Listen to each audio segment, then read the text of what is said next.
for Randy Myers and the New York Mets in extra innings, 4-3. The Braves have been struggling, and so have the Mets, as they have seen their lead in the National League's Eastern Division dwindle to just 2.5 games over the Pittsburgh Pirates.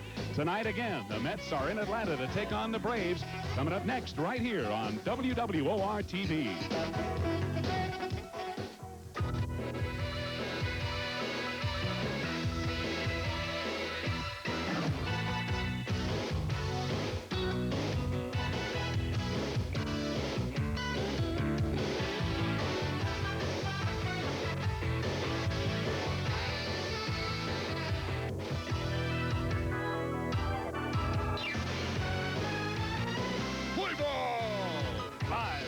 Fulton County Stadium in Atlanta, Georgia, is Mets Baseball 88, as tonight the Mets take on the Atlanta Braves.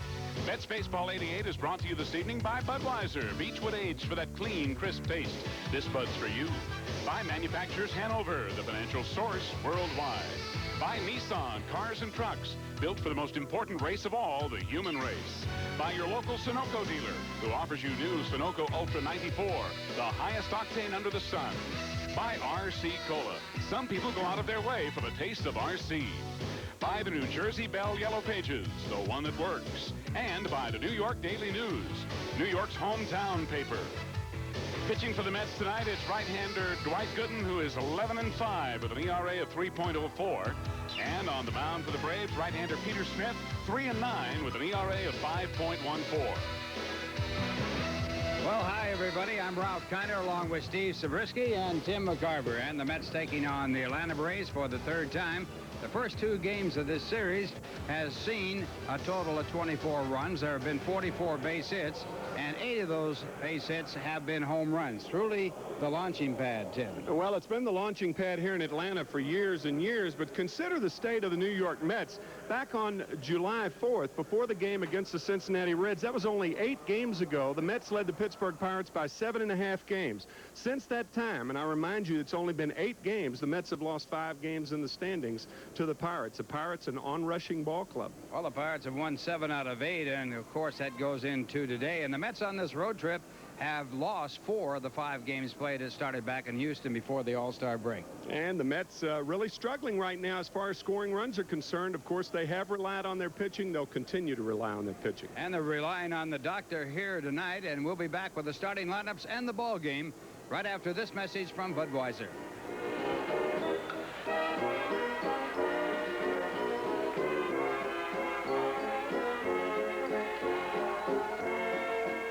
Welcome back to Atlanta. Tonight, the third game of this 4-game series between the Mets and the Braves. Dale Murphy of the Braves did not go to the All-Star game this year for the first time in quite a while. It was not an All-Star first half for Murph. He and the Braves are struggling, but Murph is now trying to put the first half of the season behind him. Well, there's not really too much you can do about the first half. I mean, that's the hard thing about baseball, is trying to forget what you did in the past, whether it was good or bad. You can't rest, and you know, if it was good and if it was bad, you can't let it bother you too much. So obviously didn't do the job the first half, and hopefully I can be a little more productive in this first half. The first couple games have been a little more productive. I've taken a few bad swings there though too, and I do once in a while, but you know, we got a tough we got 8 games in the first 12 games of the first half against pitching staff like the Mets, and so it's going to be tough starting off like this in the second half. But I think individually and as a team, we're looking forward to making some improvements this second half. Do you feel any differently physically or emotionally or mentally? Did the break help you maybe put that behind you? Well, I think so. I think when you have 3 days off, it's kind of different. I've been able to go to the All-Star game for a few years. I wish I could have gone this year, but obviously, you know, I didn't deserve that. So it was good to get away from the game for a while and mentally take a break. And I think for everybody, it's kind of a good time to regroup and try to get going again.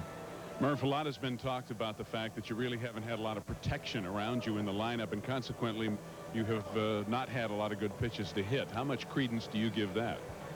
Well, I don't give a lot to it. I feel that I get pitches to hit. It's just a matter of hitting them. I know in the first half I can look back and had plenty of pitches to hit. I just don't think at certain situations, you know, on all clubs, the guy gets pitched around if he's number 4 or 5 hitter sometimes. but I've had some pitches to hit, and you know, I wish I could blame my performance on something else than myself, but you know, I just can't. I've got pitches to hit. I just wasn't hitting them. Well, Dale Murphy, modest as always. You have to believe, though, that if the Braves had a little more power in the lineup, Murph would have had a much better first half than he did. We'll be right back with the start of the ball game here from Atlanta Fulton County Stadium on another warm and humid night right after this for Sunoco.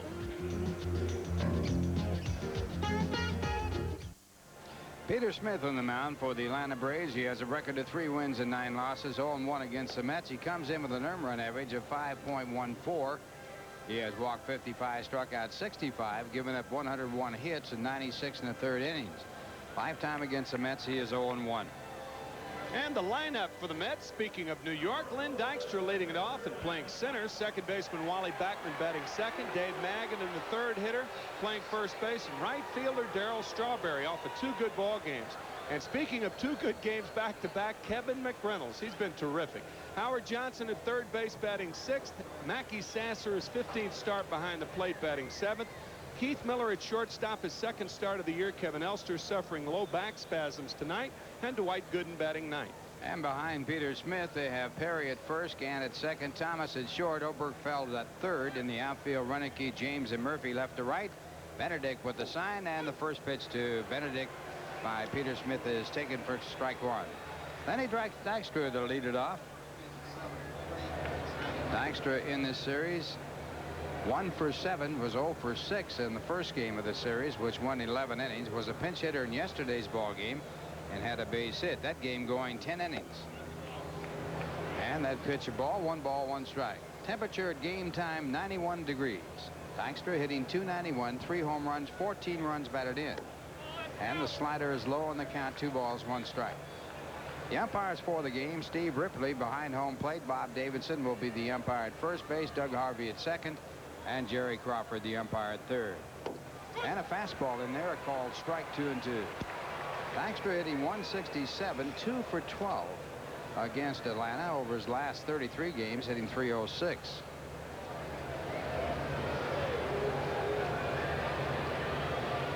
Two and 2 the count, and the fastball swung on and missed, and Dykstra a strikeout victim.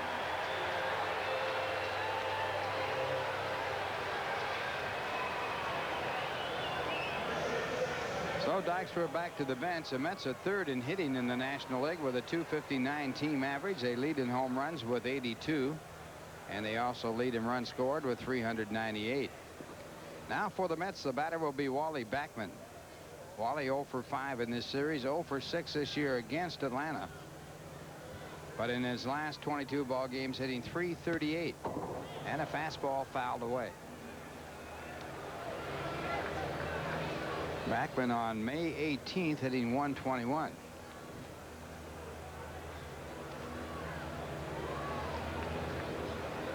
Warm, humid night. As you can see the perspiration on Peter Smith. And the changeup is in there, called strike 2.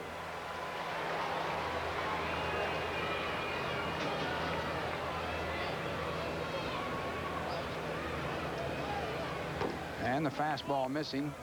So they count 1 ball and 2 strikes. Braves against the Mets have won 2 of the 6 games played. And the fastball fouled away. Smith, formerly the #1 draft choice of the Philadelphia Phillies, and he came to Atlanta along with catcher Ozzie Virgil from the Phillies when the Atlanta Braves let Steve Bedrosian, the Cy Young Award winner of last year, and Milt Thompson, who's batting around .300 this year, go. Bad trade for the Braves. And Peter Smith back with a fastball and missing. They count 2 balls and 2 strikes.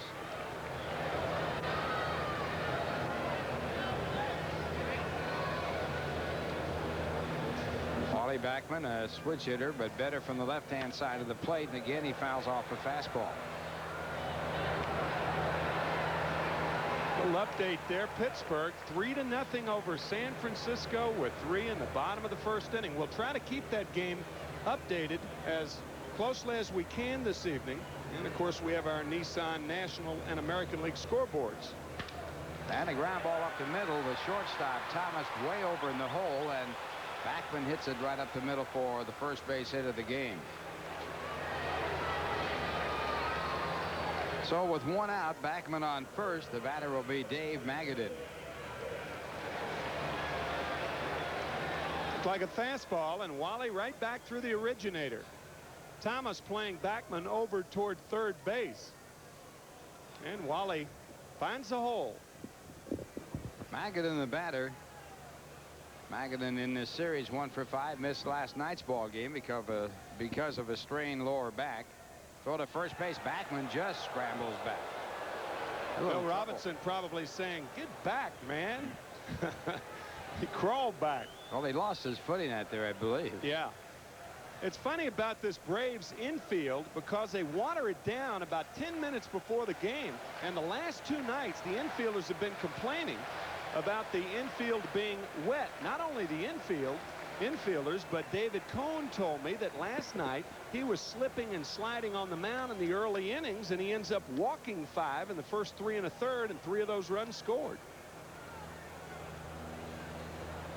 And the pitch back to Magadan is swung on and fouled out of play. Magadan 1 for 6 against Atlanta this year. In his last 24 ball games, he has been on base with either a base hit or a walk in all 24. He's hitting .383 and has hit in 13 of his last 15. Overall, hitting .305 with 1 home run, 17 runs batted in.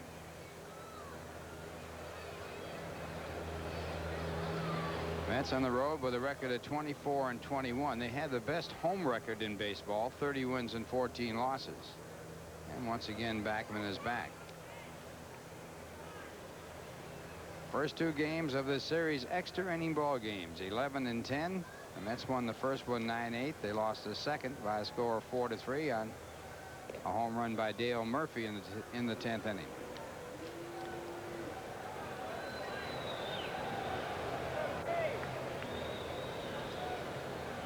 Magadan in this series 1 for 5.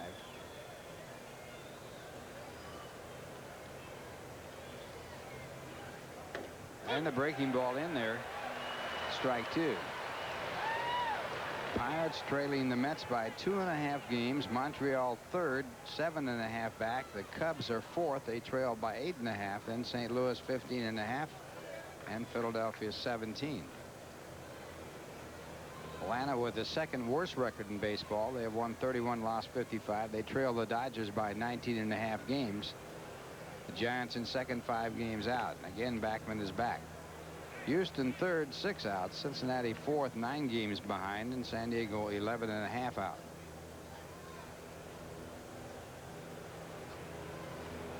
Peter Smith with a long night ahead the way he is working.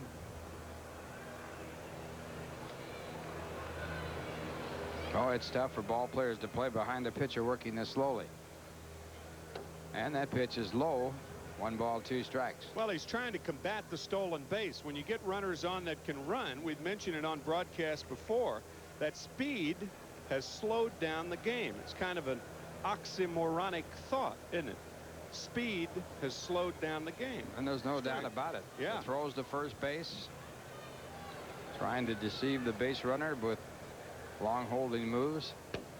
And Magadan takes a fastball just outside, 2-2. We mentioned that Pittsburgh San Francisco score Mike Lacoste against Doug Drabeck, and it's 3-0 Pittsburgh after 1.5. Magadan lays off this last pitch, and it's just outside. Pete Smith on the mound, again over to first base.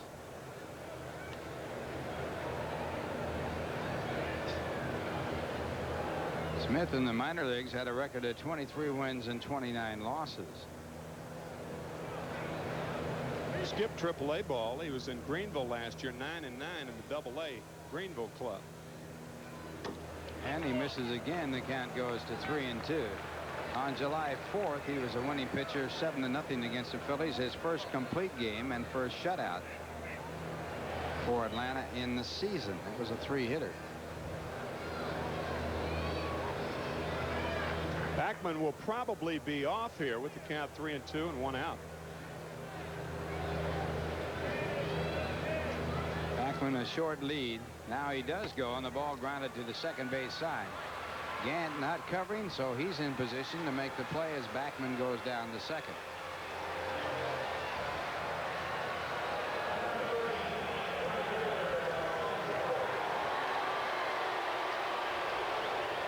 One of the asides to sending the runner. The reason you send the runner is you have a contact hitter up here. And a very patient hitter, as Ralph said, 24 games in a row, a walk or a base hit. He doesn't strike out. And Ron Gant holding his position. Interesting situation here with Strawberry up in first base open, even though it's the first. First base open. Strawberry the batter, and the fastball swung on and missed. Darrell is third in the National League in walks with 55. He is tied for second in intentional walks. He has a total of 14. And of course he leads the league in home runs with his 22. And a ground ball to Gant at second base, and he has it. And the Mets are out in the top of the first inning. One hit, one left at second. The score at the end of 1/2 inning. The Mets nothing. Atlanta coming up. And now here's a word from the good old guys. Dwight Gooden on the mound for the Mets with a record of 11-5, an earned run average of 3.04. This is his 20th start. He has walked just 33 while striking out 102, giving up 132 walks in 142 in the third innings. Lifetime against Atlanta, 3-2. Lineup for the Braves: Ron Gant, the second baseman, leading it off. Third baseman Ken Obergefell batting second. League's leading hitter Gerald Perry hitting third, and Dale Murphy batting fourth. Andres Thomas, the shortstop, hitting fifth. Dion James batting sixth. Ron Renicky in left field tonight batting seventh. Catcher Bruce Benedict once again behind the plate hitting eighth, and Peter Smith on the mound batting ninth. And that'll bring up Ron Grant. As you look at the defense, Magadan, Backman, Miller, and Johnson in the infield first to third. McReynolds, Dykstra, and Strawberry in the outfield left to right. The catcher is Sasser in the first pitch, and on the ground to Backman, who handles a tough hop. And one pitch and one away. That ball had "eat 'em up" written all over it, didn't it? I think you hear Backman out. Ooh. Yeah. So Gant is out on one pitch. He was hitting .255 with 9 home runs, 35 RBIs. Here's that hop that Ralph was talking about. See, it stays down. Everybody says that, or thinks that, a bad hop is a ball that bounces up. That's not necessarily the case. That ball took a bad hop because it was unpredictable. So one away, and Ken Obergefell, the batter, and he takes a look at a curveball for strike one. Ken hitting .268, 3 home runs, 28 RBIs, 3 for 8 in this series. He's 3 for 19 against Gooden in his major league career. And Gooden's fastball called the ball. 1 ball, 1 strike. Now, really, when you think about it, Ralph, a bad hop can be undetected with the naked eye. A bad hop can be bad as far as the fielder's concerned. That's very true. There's another tough hop, and Backman handles that. So he's had 2 tough plays and has turned them both. Mets lead the league in fewest errors made and also in fielding percentage. Once again, a tough play for Backman. That's your in-between hop. Oh, this game is hopping, isn't it? I'll say it is. All right. Funny rabbit game. That'll bring up Gerald Perry, who leads the league in hitting. Hitting .338. He has 6 home runs, 44 RBIs. Off the disabled list on July the 4th. He's 3 for 8 in this series. And he looks at the fastball for ball 1. Perry against the doctor, 3 for 7. He's been hot since coming off that DL. And a ground ball foul. Ray Mantica, the first base coach, make that Roy Mantica. And Bobby Wine, the coach at third.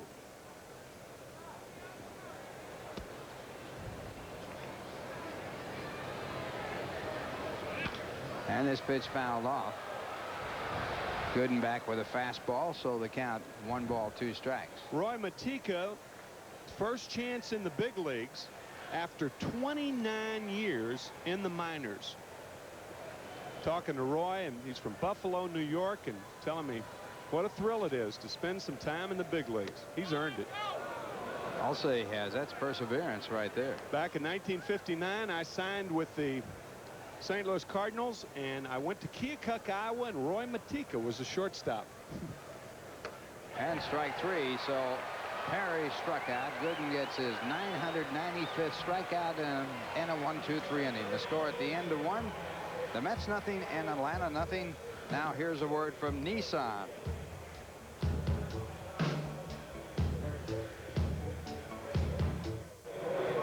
Top of the 3rd, the Pirates leading San Francisco by a score of 3-0. The Pirates started 2.5 games back of the Mets, and San Francisco 5 games back of the Dodgers. No score here in Atlanta as Davey Johnson looks on. Davey had his greatest year in Major League Baseball here for the Atlanta Braves, hitting 43 home runs in the year that saw 3 Atlanta Braves players hit over 40 home runs. The only time it's been done in baseball. 3 players on the same team with over 40 home runs the same year. Darrell Evans, Hank Aaron, and Davey Johnson. And there you see Russ Nixon, the new manager of the Atlanta Braves, replacing Chuck Tanner. And it's a bunt attempt, but no good at all, as Kevin McReynolds, who has been red hot in this series, tries to bunt his way on. McReynolds with 2 home runs in the first 2 ball games and 6 for 11 before that bunt try. I guess he was trying to catch Kenny Oberkfell napping, but the good third basemen are always alert, and Oberkfell was alert to make a rather routine play out of that bunt attempt. Incidentally, McReynolds with home runs in 3 consecutive games. The Mets record is 4 consecutive games, so he gives up a chance right there. That'll bring up Howard Johnson. Howard in this series 2 for 7, batting .246 for the year with 17 home runs, 47 runs batted in. And an off-speed pitch by Peter Smith, the split-finger fastball for ball 1. Johnson tied for 6th in home runs with his 17.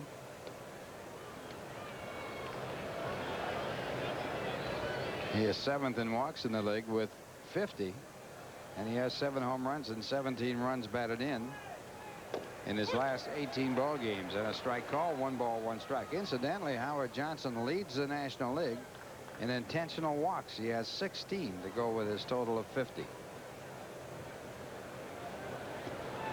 And a split finger fastball again.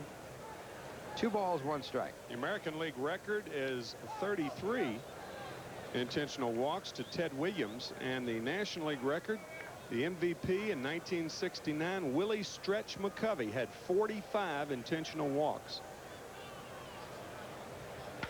And a ground ball hit down the first base side. It's a foul ball. Oh, that's a lot of intentional walks. I remember Dick Selma telling me one story about the Cubs and Leo Durocher that year when the top of the 9th inning at Wrigley Field, wind blowing out, McCovey led off, tie ball game, led off the 9th inning. He was intentionally walked by Leo Durocher.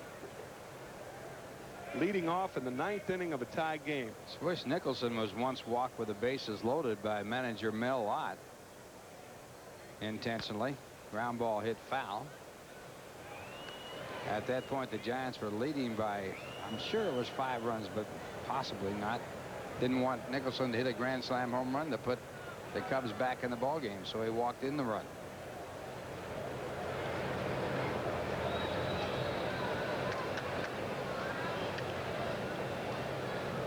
Peter Smith working to Howard Johnson, and that pitch low for a ball. You're watching Mets Baseball 88 on WWOR TV, Secaucus, New Jersey. 3-2 the count to Howard Johnson. And a swing and a foul tip not held on to by Bruce Benedict, so the count will stay at 3-2. With nobody on base, usually catchers keep their bare hand behind their back, but with 2 strikes, you have more control by keeping it out in front.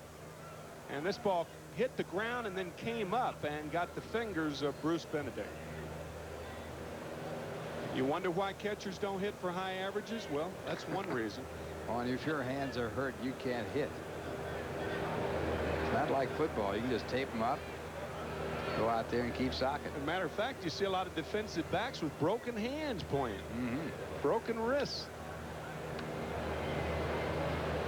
Once again, the 3-2 pitch by Smith, and it's fouled back out of play. Johnson with 1 home run against Atlanta this year. He's driven in 3. And he's had just 4 hits and 21 at bats against the Braves. The Braves the worst pitching team in the National League. They have an earned run average of 4.61, and the opposition has hit .283 against their pitchers this year. And that's ball 4, so Johnson gets his 51st walk.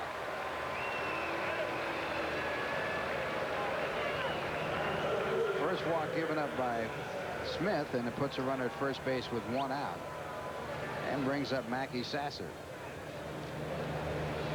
Sasser hitting .288. He has 1 home run, 11 runs batted in, and his first appearance in this series.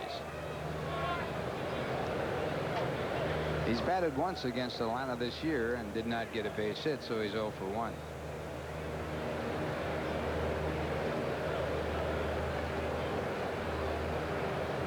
And Johnson, who is a threat to steal, draws the throw. The Mets have 87 stolen bases in 119 attempts. They've been successful 74% of the time. Another throw to first. Mets are unusual. The 2 guys that lead in home runs, Strawberry and Johnson, also lead in stolen bases. Darrell with 19, Johnson with 18. How often do you see that? Not often.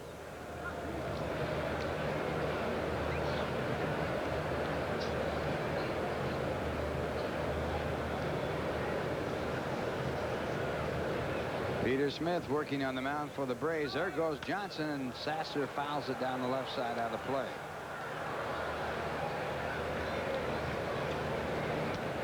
The Mets have a very strange offense, or at least they've exhibited that over the last couple of months. It's been a lot of walks, a lot of home runs, but they've really had a problem bunching hits in an inning.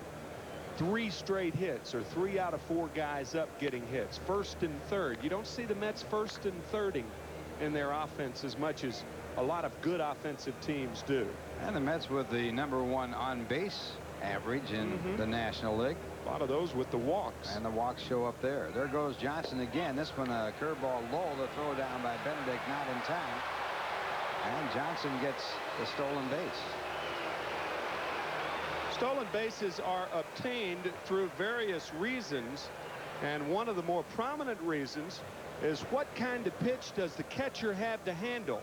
So if you're out at a ballpark and you're seeing a guy run, try and see what kind of pitch the catcher has to handle, because if he's given a chance, most major league catchers will throw the runners out if they don't have a good jump. They get that ball around their shoulders, they'll make a good throw most of the time. But that was a very tough pitch for Benedict to handle. So the count at 1-1 to Mackey Sasser, and the pitch back hit hard at Gant at second base. He makes a fine play and takes a base hit away. Gant has made 20 errors at second base this year, and Atlanta leads the league in errors made with 86. And Gant leads the Braves in errors. Can kind of understand Johnson here. You're reminded to hold up on a line drive, and this ball hits so sharply and so close to Gant that unusually on an infield ground out to the right side, the runner at second didn't advance because of the line drive possibility. And that brings up Keith Miller playing shortstop in tonight's ball game. Second time he's played shortstop for the New York Mets, and that ball fouled back out of play. Miller in this series 0 for 3. Hitting .209 for the year with 1 home run, 4 runs batted in. Thomas, the shortstop for the Braves, has made 16 errors. Oberkfell, the third baseman, has made 7, and Perry, the first baseman, has made 7. Part of their problems. And the fastball low, and it's 1 ball, 1 strike. Worst fielding percentage in the National League, plus the highest earned run average in the National League, combining to put the Atlanta Braves at a mark of 31-55. And that fastball in there, a called strike. 1-2.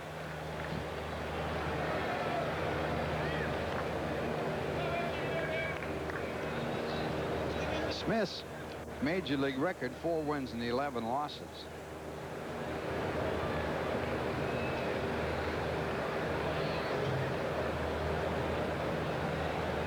One ball, 2 strikes.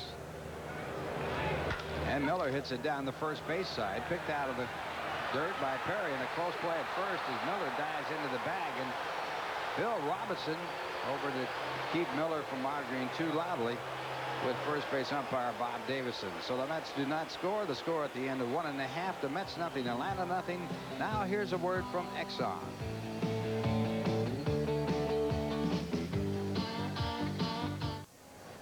Dwight Gooden needs 5 strikeouts to reach the 1,000 mark in his major league career, and he is 24 years of age.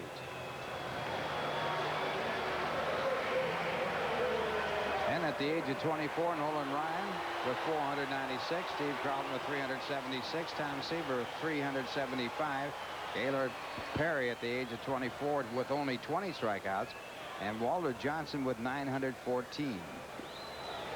Over 3,000 strikeouts on that list. Bob Feller would not be included. And Dale Murphy takes a fastball outside. It's a ball and no strikes to Dale. No score, bottom of 2. Those career strikeout totals for Ryan and Carlton were not updated. But the big thing is that on their 24th birthday, the 5 leaders didn't have anywhere near as many strikeouts as Dwight Gooden. 1-1 to Murphy.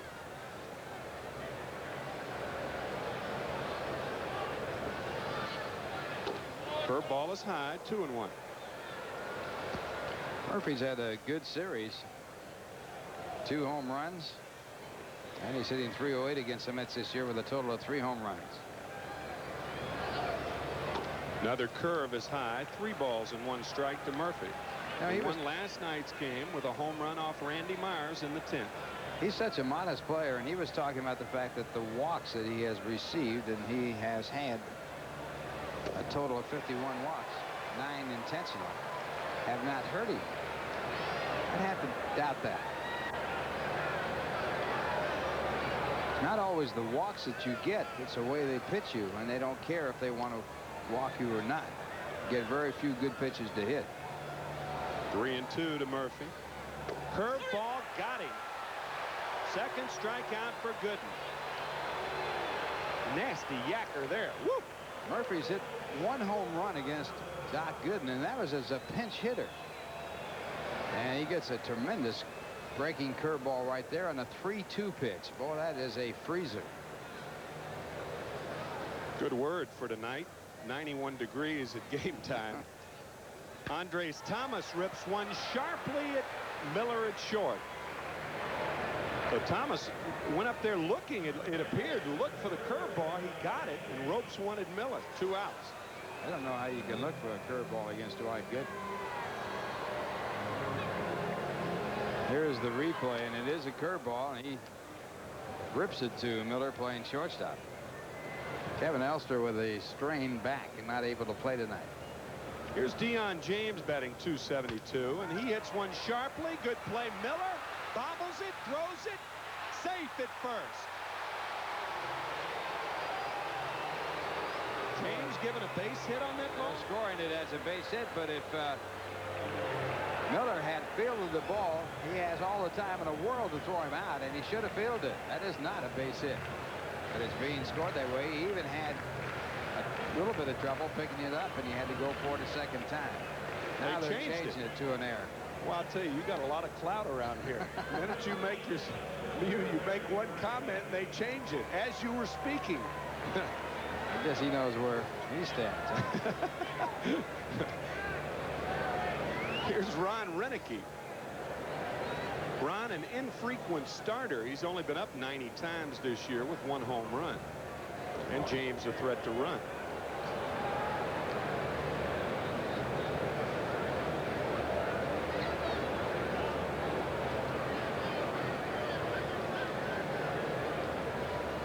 I said Ron Renicky. I beg your pardon, Gary Renicky. Ron Renicky, the switch-hitting brother of Gary. And he hits one deep to left, but McReynolds is there. And he makes the play. No runs, no hits, an error, and 1 left. After 2, no score, and we're back after this from the New Jersey Bell Yellow Pages.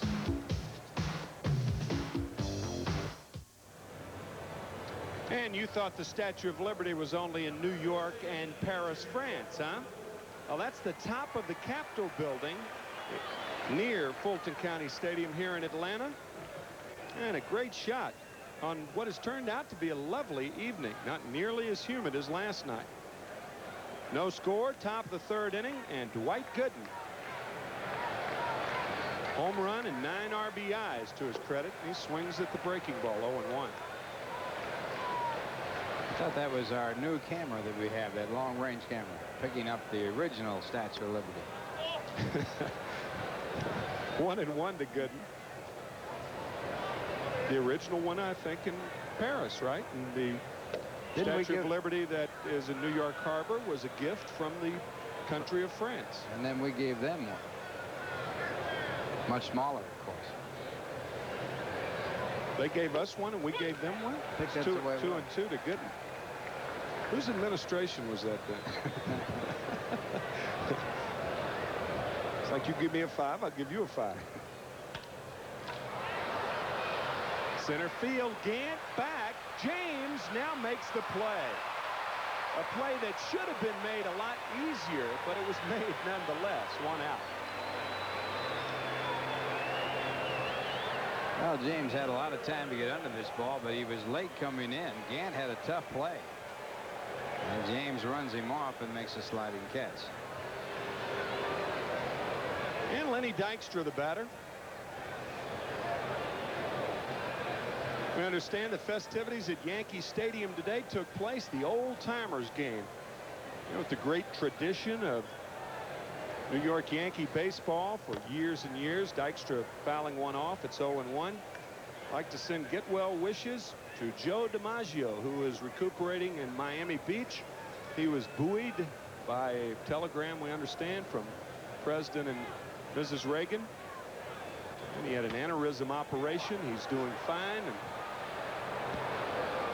the Yankee Clipper, Joe DiMaggio.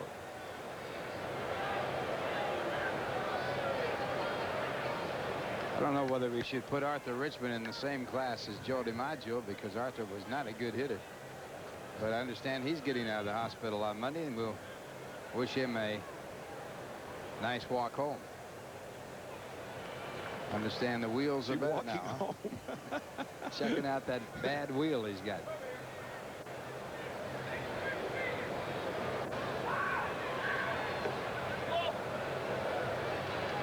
Of course, our get well wishes are not determined on how good a hitter you are. There wouldn't be many people we could wish get well, would there? Right. Smith takes it himself, unassisted. You don't see that often, but it was the proper play that Peter made. 2 outs. Well, Peter not taking a chance on tossing this ball, and Lenny Dykstra going down the line, having a tough time here in this ball game. Struck out his first time up.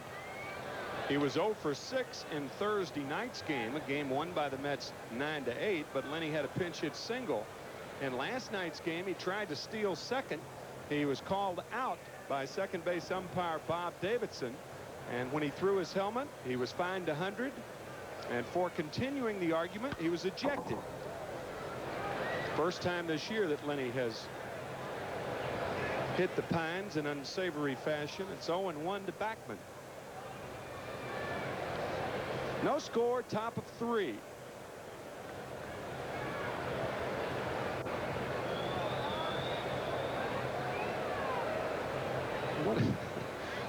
Keith Miller, what was he doing? 1-1 to Backman.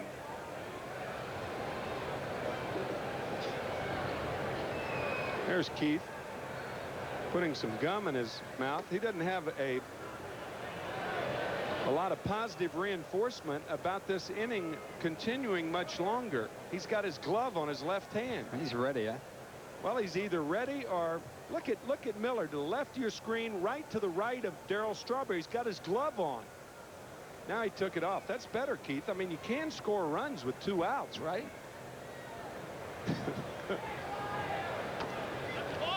2-1, make that 3-1 to back. Wally, a single his first at bat, one of 2 base runners for the Mets. The other, Howard Johnson's walk in the second. No score, top of 3. 3-2. Well, it was just reinforcing your statement of earlier time when you said the Mets have not been able to put base hits in order together, and he's a fifth batter after Backman. So we're just proving your point.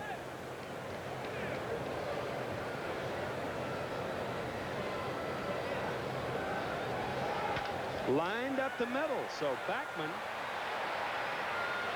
lines one through the same neighborhood that he hit the first ball. Yeah, he's going to have to see Thomas move over. The shortstop playing Backman way over in the hole, leaving the center of the field open. And Backman has taken advantage of it twice as he singled just about in the identical spot for the second time. Dave Magadan now the batter with Backman at first.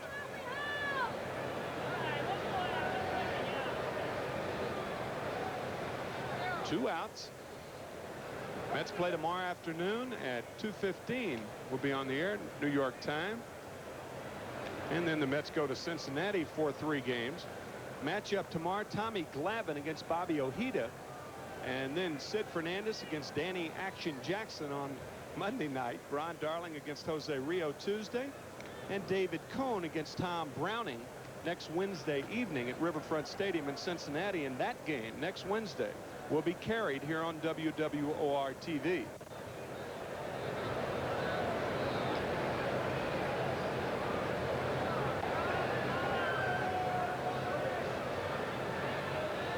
Outside and high, ball 1.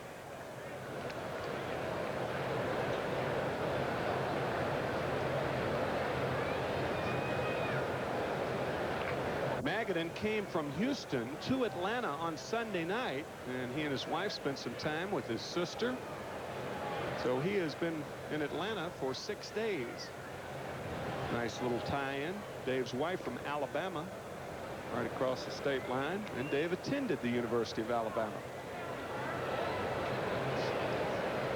And the update on that score, Pittsburgh just clobbering San Francisco. 9-0 top of the 4th inning. Pittsburgh 2.5 back of the Mets. Doug Drabek going against who was Mike Lacoste. He is not in the game, one would not assume. 9-0 Pittsburgh in the 4th inning.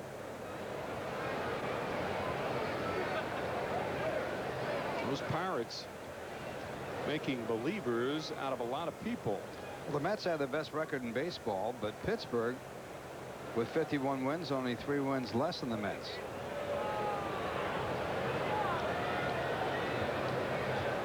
One and one to Magadan. Randy Bacchus is the pitcher now for the Giants. 2 balls and a strike. The Dodgers and Cubs had an interesting game today. Rained out 2-2. Playing in the 9th inning, so the stats will count.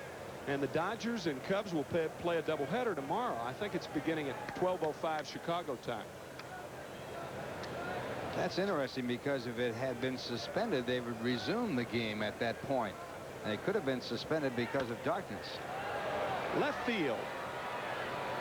And Dale Murphy in to make the catch. No runs ahead, 1 left after 2.5. No score. We're back after this from Ivory Soap.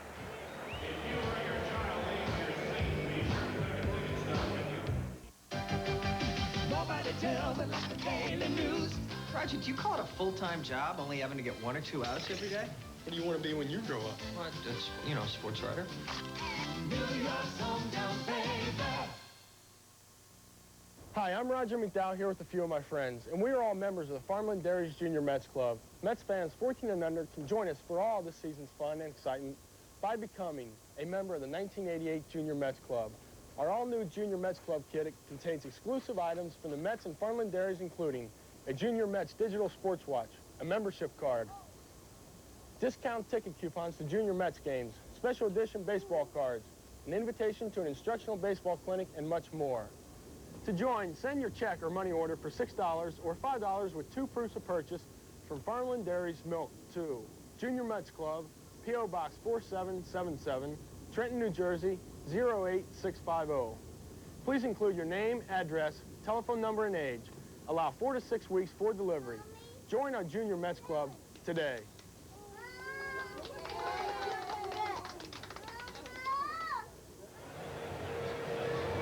The Atlanta Braves will be sending up Bruce Benedict, Pete Smith, and then Ron Gant at the top of the order. Dwight Gooden has not given up a hit. Only one base runner for the Braves. That was Deion James on the sharply hit ball to Keith Miller. It was originally scored a base hit, but after Ralph Kiner changed it, Ralph serving as official scorer down here. The minute he says change it, they change it.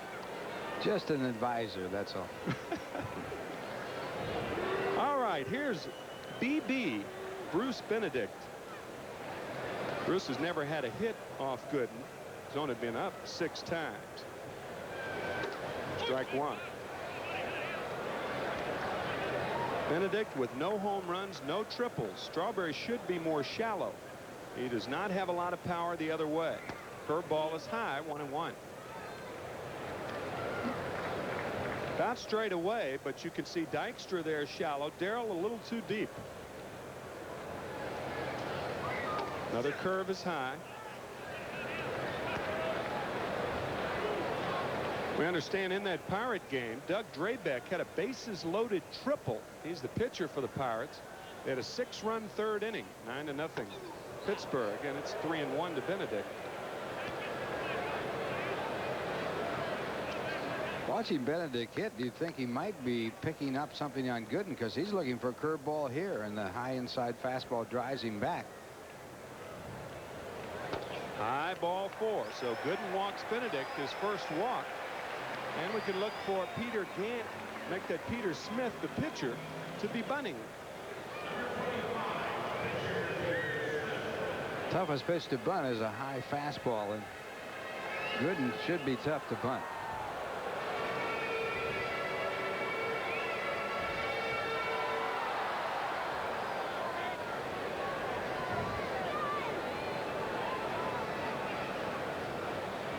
Smith has sacrificed 6 times this year, so he must be a pretty good bunter. As Johnson charging, Magadan charging, but the pitch was low. A ball and no strikes to Peter Smith. Bobby Wine, formerly with the Philadelphia Phillies, Montreal Expos as a player, and then he was a coach for the Phillies for a long time.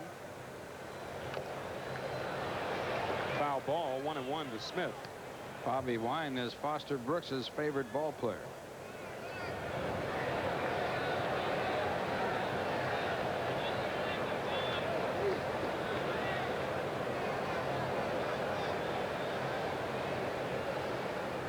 Bobby hired when Russ Nixon took over for Chuck Tanner after 39 games. A bunt to Gooden. He's got to play at second. That's 1. That's 2. 1-6-3 double play. Make that 1-6-4. Well, Miller playing shortstop for the Mets for the 2nd time in his major league career, and you wonder if he was on the bag when he caught this ball. Not a good throw from Dwight Gooden. And he was on it. Good play by Miller as he completes a double play to Backman covering at first. Doug Harvey, the umpire, at second, making the call. I know what you mean there, Ralph, because he actually tagged the bag with the wrong foot. Wrong foot, yeah.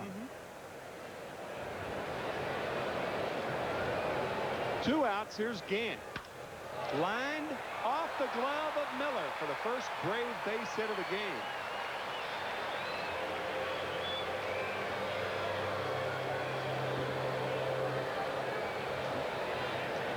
Oh, Gant had grounded out his first time up. Right here, he just does. Line it by Miller, trying to make a fine catch. And the bunt into the double play. A big play in this game right now.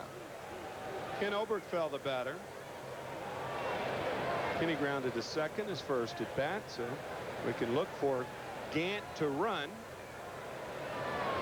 Oh, he's got a short lead. He has 7 stolen bases and 9 tries. No score, bottom of the 3rd inning.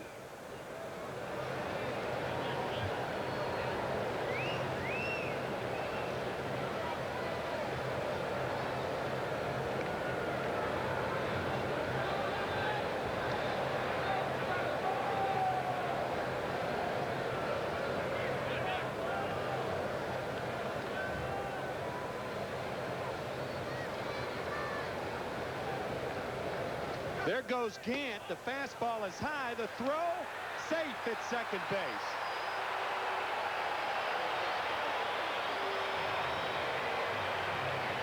Well, Gant, in spite of that very short lead, manages to steal his 8th stolen base of the year. Good pitch to throw by Sasser. The throw just a shade high, and Harvey says he's safe, and he was. Saw that short start. Backman trying to make the tag at second. Ball and no strikes to Oberkfell. Oberkfell with Gant at second and 2 outs. Curveball, strike 1. Oberkfell 3 for 20 against Gooden lifetime. He's a contact hitter. He rarely strikes out.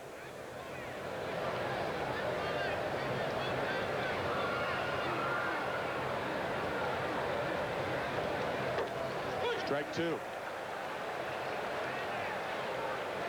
1-2 to Oberkfell. Hitting .250 with runners in scoring position. And this is his reaction on that call. Didn't believe it's in the strike zone. Fouled away. Still 1-2 to Oberkfell.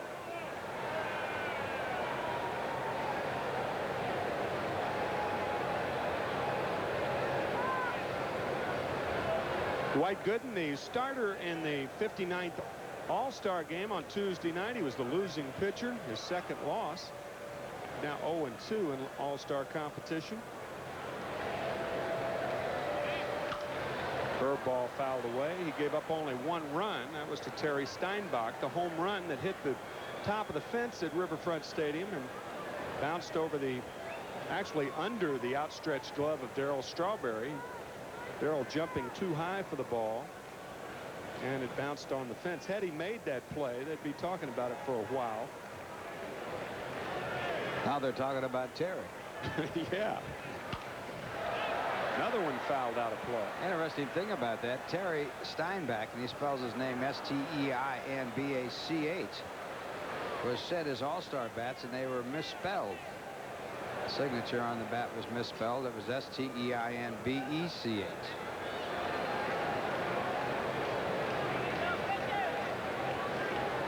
Every player is sent all-star bats, which become souvenirs.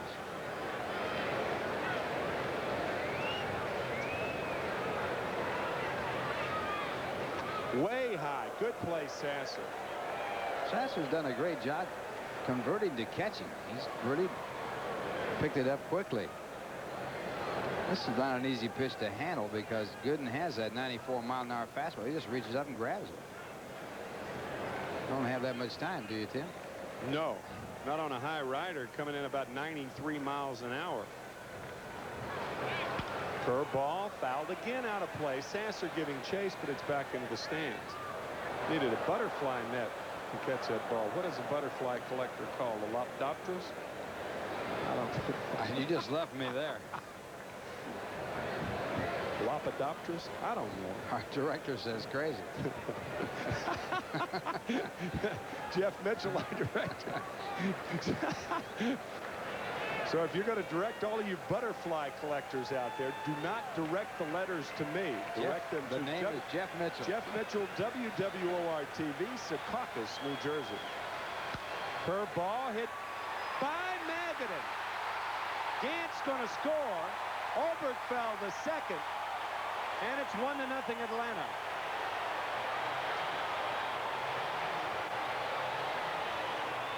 Well, you talk about quality at bats. Oberkfell hung in there, fouled off several pitches, and finally got a pitch, and he hits it down the line. It's a high breaking ball, and Magadan unable to handle it. And the run comes in from second as Gant had single up the middle and stolen second base. Ball has to really be knocked down there, and the run would not have scored. I was thinking the same thing, Ralph. A catcher always reminds his infielders, if you can't make a play on it, at least knock it down. I don't know if Dave was trying to do that, but it appeared to be trying to catch that ball instead of knocking it down. If you knock it down, you do save the run and prolong the inning without the opposition scoring a run. It's 0-1 to Gerald Perry. Struck out his first at bat. 1-0 Atlanta.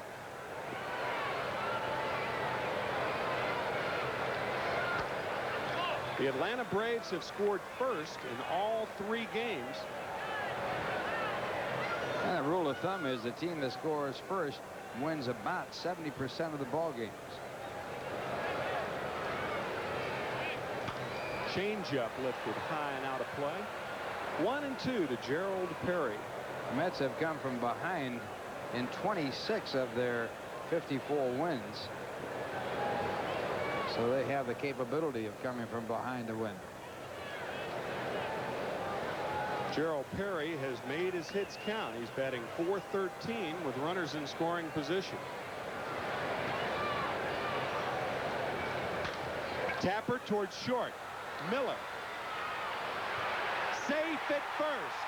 You got to know the speed of the runner. Keith Miller, and only a short. His second stop at shortstop, really taking his time, and Perry beat it out for an infield hit. Well, these are the mistakes that don't show up in the box score. This is scored a base hit. Miller taking too much time, and Perry beats it out, and the inning continues when it should have been over.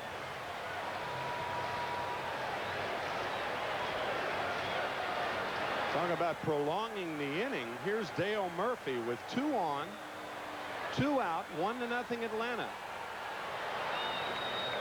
Murphy struck out on a 3-2 curveball his first at bat.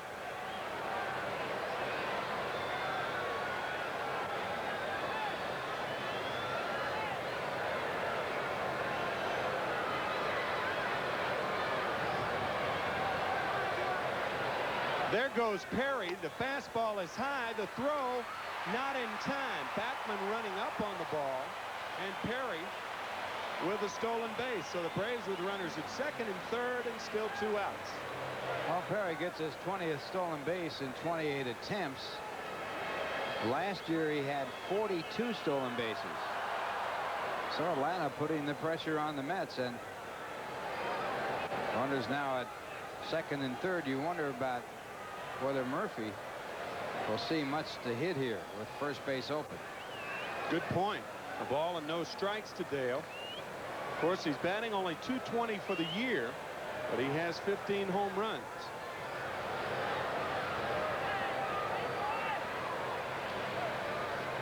Low, ball 2, 2-0. With Perry stealing that base, it opens it up to walk Murphy or pitch around him. And they're going to walk it. You can't really quibble with this strategy. Especially with a 2-ball, no strike count.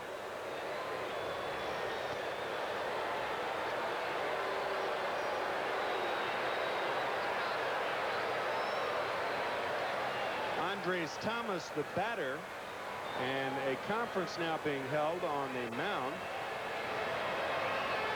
That's generally the place where most conferences are held, in the infield. Got to get a room. That was the 10th intentional walk to Murphy this year, and his 52nd walk of the year. This will be a town of conferences next week, my friend. I'm glad we're leaving. How true. They're coming in by the busloads. Thomas lines one foul. I mean, he hit a BB down the left field line. Thomas hit a line drive off a breaking ball his last time up that was caught by the shortstop. Right here, he gets a fastball and gets around on it and hooks it foul. Look at Oberkfell at third base. That's why base runners lead off in foul territory. Watch. Oberkfell wow. thought his head went with it. 0-1 to Thomas. Bases loaded, 2 outs, 1-0 Atlanta. Hit deep to left field, but there's McReynolds. He's back, and he makes the play in the middle of the warning track. The Braves on the board, however, stranding 3, and after 3, it's 1-0 Atlanta, and we're back after this from Manufacturers Hanover. Fourth inning, the Mets are trying to get something going. A 1-0 score. Atlanta on top. Pete Smith against Dwight Gooden. And in to call it for you, here's Steve Zabriskie. Thank you a lot, Tim. Yes, sir. Middle of the order for New York here in the fourth. It'll be Darryl Strawberry, Kevin McReynolds, and Howard Johnson against Pete Smith. And the Mets in this ball game have managed only 2 base hits, both of them singles to center by Wally Backman. Strawberry grounded to second his first time up. Misses the fastball. Strike 1. Darryl with another prodigious clout off Bruce Sutter last night. And he takes strike 2. Leading the National League with 22 homers. High and deep to center. James looks up and it is gone. A home run for Strawberry, his 23rd of the year.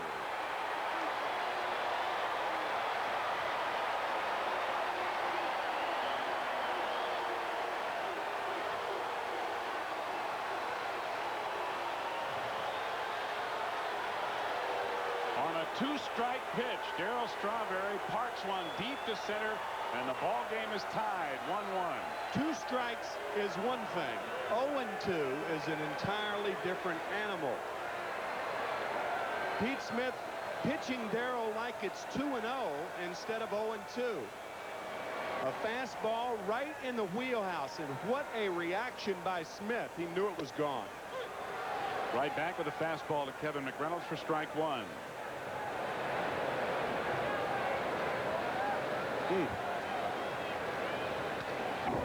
Foul back for strike 2. Was it ever gone?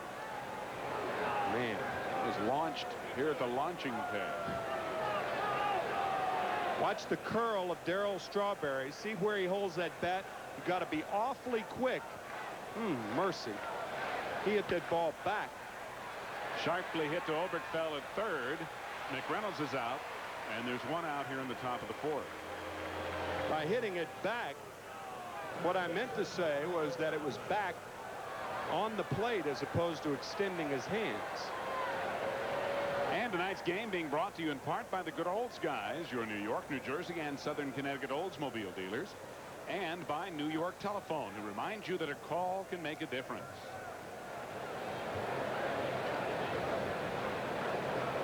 Howard Johnson walked and stole his 19th base of the year in the second inning.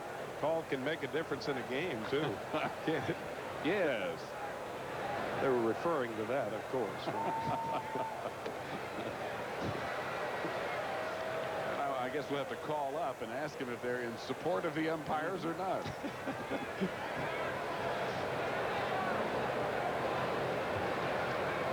Well, Darryl Strawberry so strong, and as you pointed out, Timmy, a little behind the pitch still drives it a long way.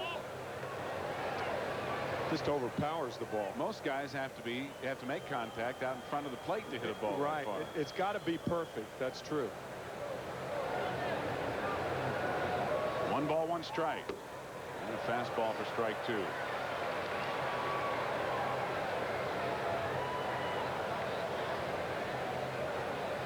Rojo's getting that RBI total up.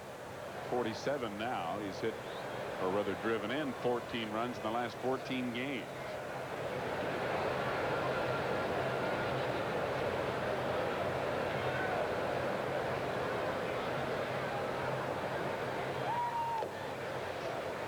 Nice play by Benedict, even though nobody was on base. Pickett Wilson. Right. The wicked Pickett. That's what players say. See, they kid around. They say, Pickett Wilson. Right.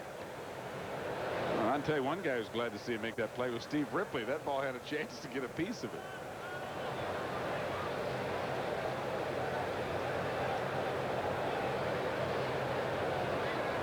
Off-speed pitch bounced up the middle. Good play by Thomas to get the ball, but no chance to throw out Johnson. So it's an infield base hit for Hojo, and he's at first with 1 out here in the 4th. Gosh, it's really remarkable that Thomas gets to this ball, and then to get off any kind of a throw shows you his range cutting behind Gant. It's like a magic show out there. I tell you, he was backpedaling into right center field when he threw the ball. And he had something on the throw, even though it was nowhere being in time. So here's Mackey Sasser, who grounded to second in the second.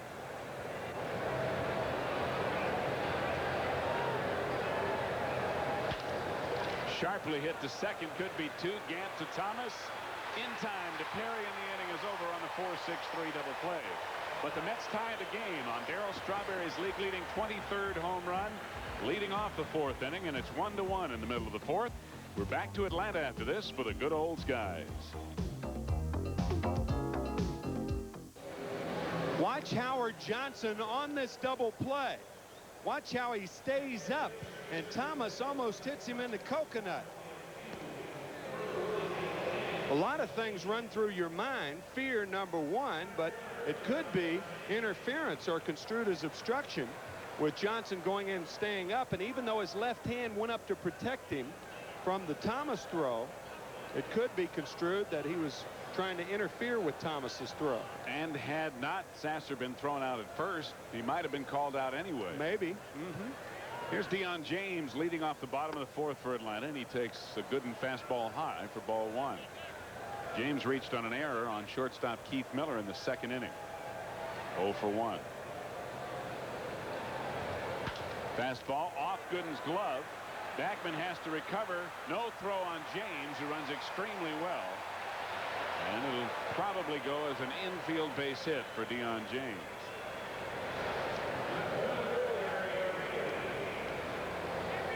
Well, had Gooden not gotten a glove on this, the ball would have been through the middle for a base hit, or had Backman fielded the ball with James's speed, he would have beaten the play.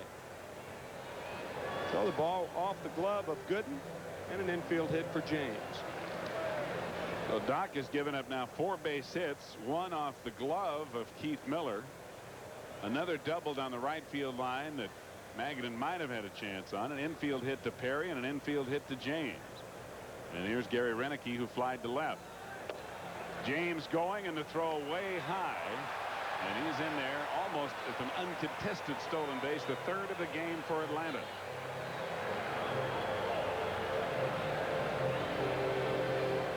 Now James with an easy swipe of second base. Stolen base number 5 for Deion. Bad throw by Sasser, but even with a good throw, I don't think you're going to get James. He had too big a jump. Huge jump. Strike run to Renicky as Gooden looks James back to second.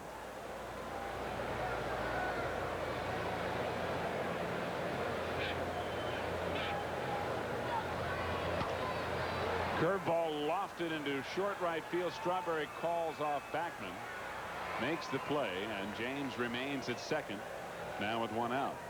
Let's take a look at the Nissan National League scoreboard. We have told you about the Pittsburgh Pirates whipping up on the Giants. You'd think the Pirates were the Giants. 2-2 LA at Chicago. That game called on account of rain. The statistics in that game count. A doubleheader will be played tomorrow. Montreal over Cincinnati 1-0 in the third. 4-2 Philadelphia over the Houston Astros. The Astros have won 6 in a row. And San Diego, who has a better record than St. Louis, leading the Cardinals 1-0. If somebody would have told you that at the beginning of the season, you wouldn't have believed them.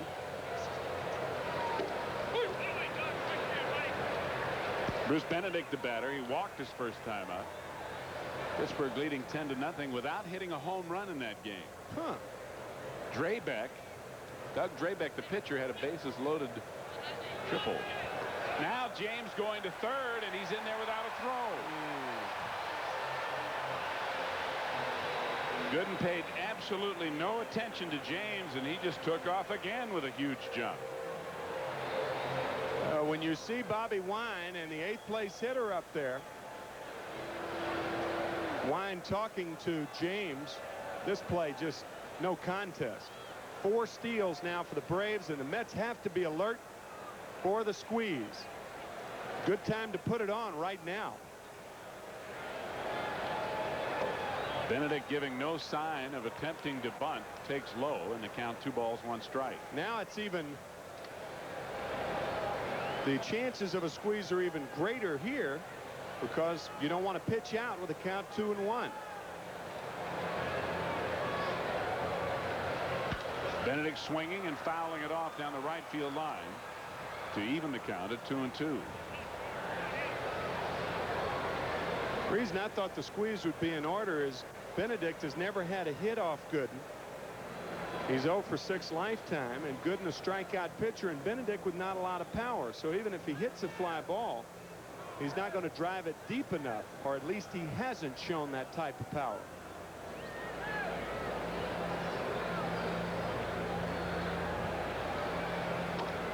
Fastball just misses. 3-2. 1 out. James at third. 1-1 score in the bottom of the 4th inning.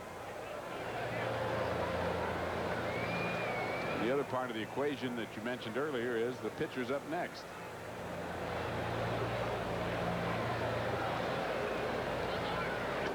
Curveball must have been high for ball 4.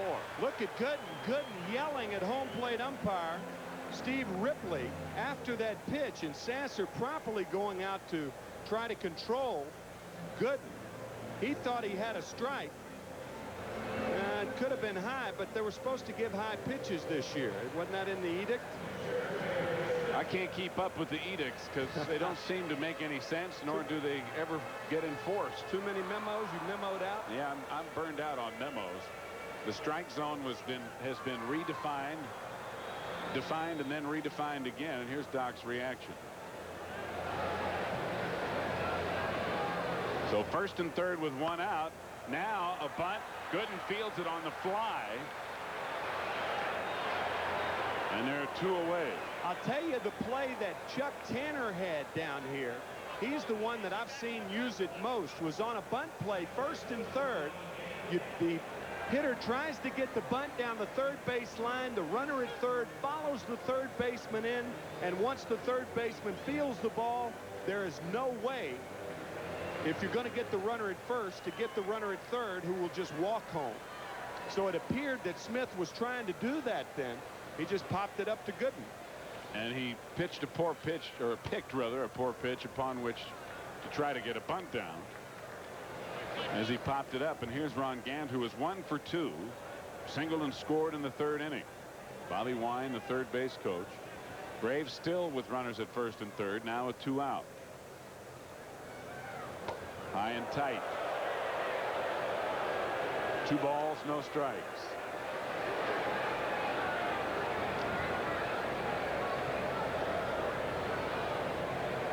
No, Gooden having a little tough time with his control.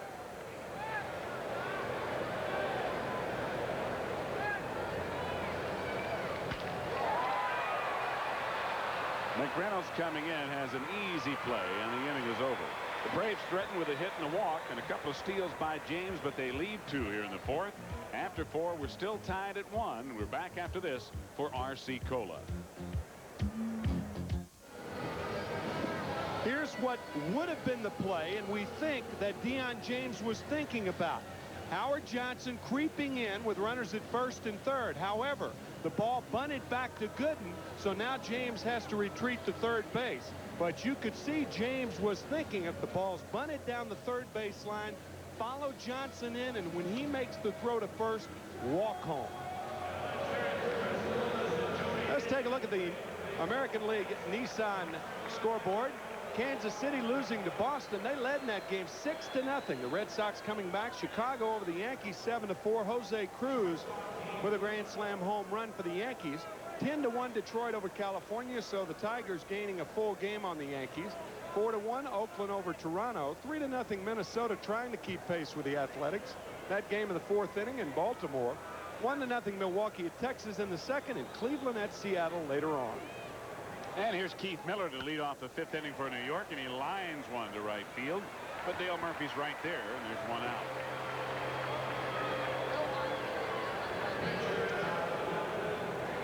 So Miller 0 for 2. And the batter will be the doctor, Dwight Gooden. One of the beauties about baseball is that for every play that an offense has, it can be defensed. And for every defensive play, there's an offensive maneuver to go against that. The 1st and 3rd bunt play down the 3rd baseline, I don't think there's a defense for it, and I've thought about it for a long time. The shortstop has to cover second in case of a throw there. So he can't be behind the runner at third base. The third baseman is busy fielding the ball. It just all hinges on getting the bunt down properly. Yeah, getting the bunt. If you do that. Yeah, if you get the bunt down the third base line, the third baseman fields the ball, and unless he looks the guy back maybe 2 times, but if you do that, then you can't get the guy who bunted the ball. That's true. Doc really got jammed as a pitch from Peter ran in on him. A carousel swing by Doc. He fouls another one off. Bruce Benedict had to hop out of the way of that previous swing because Doc's bat was coming around near his noggin. 2 balls and 2 strikes to the doctor with 1 out and nobody on. And again, he's on a merry-go-round. He's hitting to keep from being hit. Doc had to even smile about that, huh? Here it is one more time. The carousel swing of Dwight Gooden. If you're going to take a picture to illustrate somebody being jammed, I guess that would be the picture. His hands were up against his chest.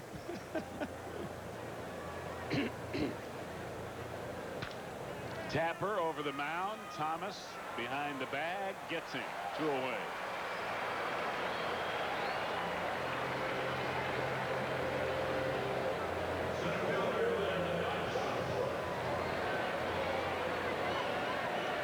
Thomas just another of the outstanding shortstops that have come along in the last few years. Yeah, the American League dominated for years. Robin Yount, Cal Ripken Jr. and Alan Trammell. 3 straight MVP years for shortstops in the American League. 82, 3, and 4. Excuse me, Timmy. You know, you say that about a guy like Thomas. Even with all the errors that he has committed, he still is an outstanding shortstop. He just makes plays that a lot of guys could never make. Probably will decrease those numbers of errors as he gains experience. Len Dykstra takes a breaking ball low and away. Ball 1. Lenny is 0 for 2. He has struck out and tapped back to Pete Smith, who raced him to the bag. Ball 2. 2 out and nobody on. And some of Lenny's fans on hand. Dykstra holds up. They appeal to the third base umpire, Jerry Crawford, who agrees. So it's 3-0 to Dykstra.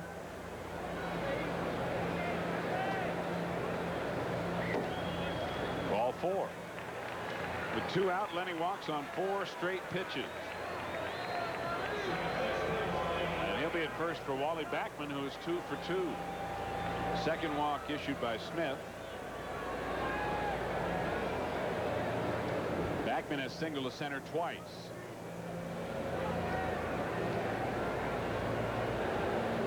Wally's been hot. Entered the game hitting .338 over his last 22 games.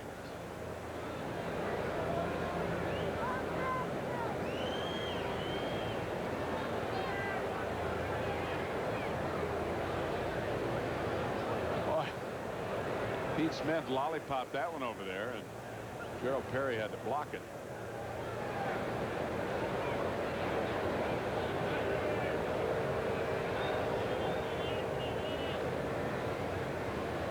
Lenny's going to try to steal. It's just a matter of which pitch.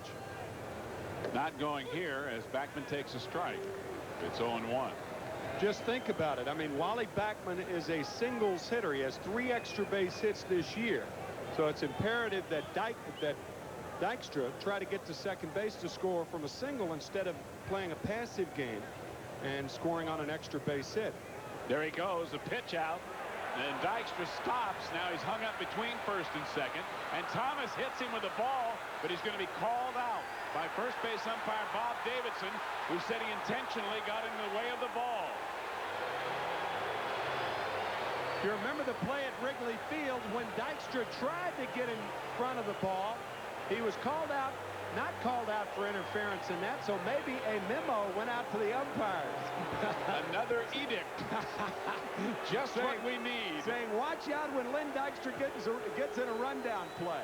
It did appear, though, that he was in the baselines. He didn't get out of intentionally in the way of the ball. Here it is one more time.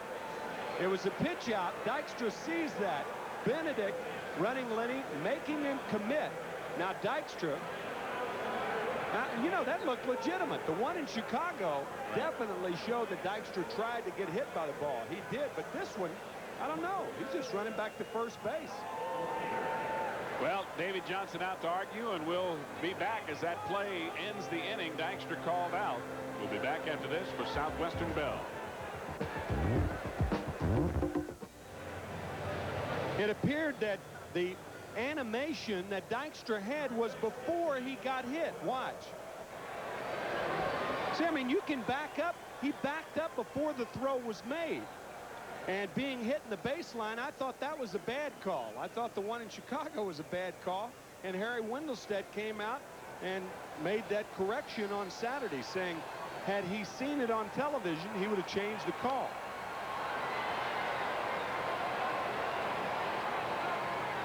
Kenny Oberkfell, curveball for a strike, 0-1.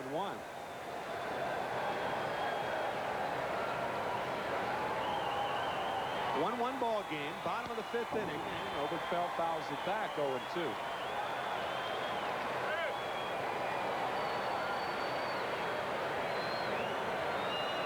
Lenny looked like a Mexican jumping bean in that rundown, didn't he? He's about the best guy as far as the Mets are concerned to have in a rundown with his quickness and tenacity. Sharply by Miller at short. That's the second base hit for Ken Oberkfell. He had doubled in the only Atlanta run in the 3rd. So Oberkfell with a leadoff single, and here's Gerald Perry. Oberkfell still with that good short stroke. Not a lot of power. Makes good contact, rarely strikes out. And in the last 4th, probably, of his career, he's going to have a chance, hopefully, to contribute somewhere to a contender. Ground ball, Backman to second for 1. You're not going to get Perry. As Ken Oberkfell retreats to the Atlanta dugout with full knowledge that 3/4 of his career has already been played. Well, I say that because he and I talked about it before the ball game. I was trying to be gracious rather than to say in the last few years or something like that. And he said, well, let's just consider it's 3/4 over. I said, okay. So Perry at first base, 1 out. And here's Dale Murphy. Perry with that infield hit his last time up, and he stole second. The Braves have 4 stolen bases tonight. They're not normally a running ball club. 4 tonight give them a total of only 58 steals on the year. You compare that with the Mets' 88, and they're not necessarily a running ball club either. Gooden with another throw to first base. Murphy has struck out, and he's been walked intentionally. 1-1 ball game, 1 out, bottom of the 5th inning.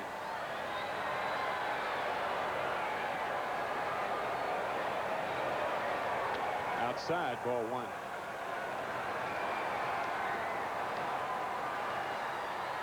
Doc trying to win his 12th game of the year. He has started 19. The Mets have won 14, even though Doc has only figured in the decision in 16 of those 19 games. There goes Perry, and Murphy fouls it back, 1-1.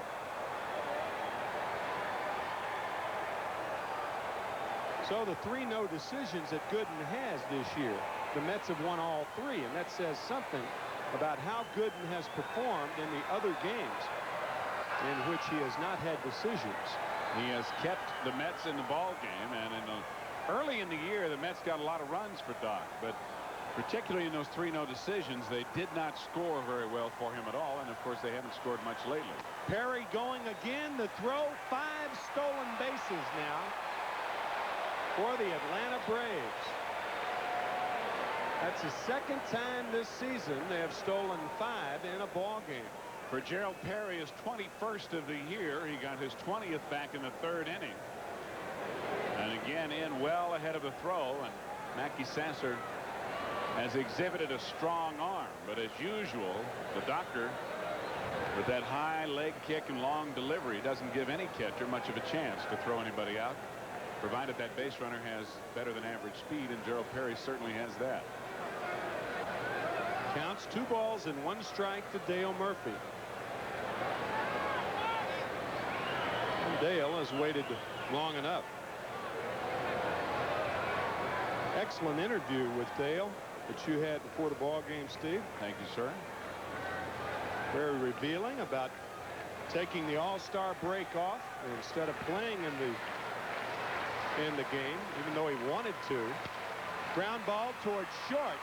Miller looking at Perry, and he throws out Murphy as Gerald advances to 3rd. 2 outs. Good base running by Perry as the ball is not sharply hit. And a little bit toward the second base bag. And he doesn't hesitate at all when he sees Murph pound it down into the ground. He just takes off. And Miller sees that there's nothing he can do about it, so he gets the out at first. So there are now 2 outs. 1-1 game. And Andres Thomas the batter. And he takes the ball high. Funny thing about Murph in the All-Star break was that he actually did have to go to Cincinnati. Because on Monday he was presented with the Roberto Clemente Award for service off of the field, and he's involved in a number of charities. But then he turned right around and came back home to Atlanta. So he didn't really get a full break, but the idea of being able to take a Tipped to rest. steal a home, and Perry's going to be out. On the first pitch, he looked like he was coming home, and on that pitch, he came home, and he was a dead duck. Still 1-1 as the Braves fail to score in the bottom of the 5th. And we'll be back after this from Sunoco. Out, and on the first pitch to Andres Thomas, or second pitch, he breaks for the plate. Mackey Sasser just does get him. It was a very close play, but Sasser got the tag down before Perry got his foot on the plate. Had Thomas had the wherewithal to swing, he would have hit Mackey Sasser right in the back. That's how close Mackey Sasser was to Thomas. That's the only thing a catcher can do, but with a right-handed hitter, you hear there he goes from everybody, and it just really startles you. You just don't have time as Backman grounds sharply to Gann at second. So a rare attempted steal of home. That's the 3rd time this year. Bob Dernier tried it with the Phillies. Vince Coleman with the Cardinals tried it and made it. And now tonight, Gerald Perry.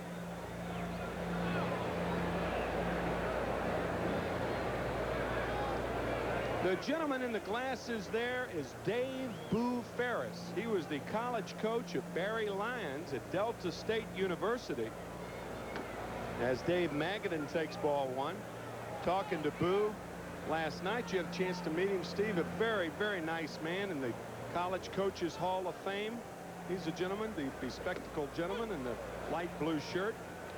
And in 1946, we looked it up, Dave was 25-6 that year after going 21-10 for the Red Sox in 45. As they say, a pretty fair country pitcher in his day. Had arm trouble in 47, was 12-11 that year.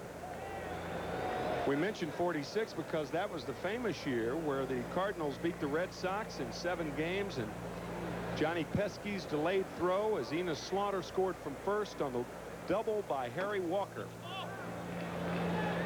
3-1 to Magadan. Nice to see Boo here. He's retired as the college baseball coach at Delta State.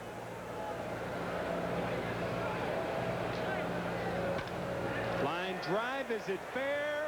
No, sir. About 2 feet foul. 3-2. Boo Ferris here to see Barry Lions play last night and tonight. There's Barry down at the end of the bench. Barry hasn't gotten in either game. So nobody probably other than Barry rooting any harder for Barry to get in a game than Boo Ferris.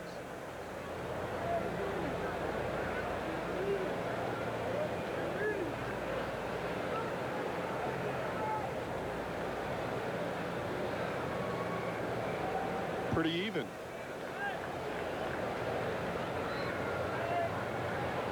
One game, top of the sixth, one out, nobody on, 3-2 to Dave Magadan.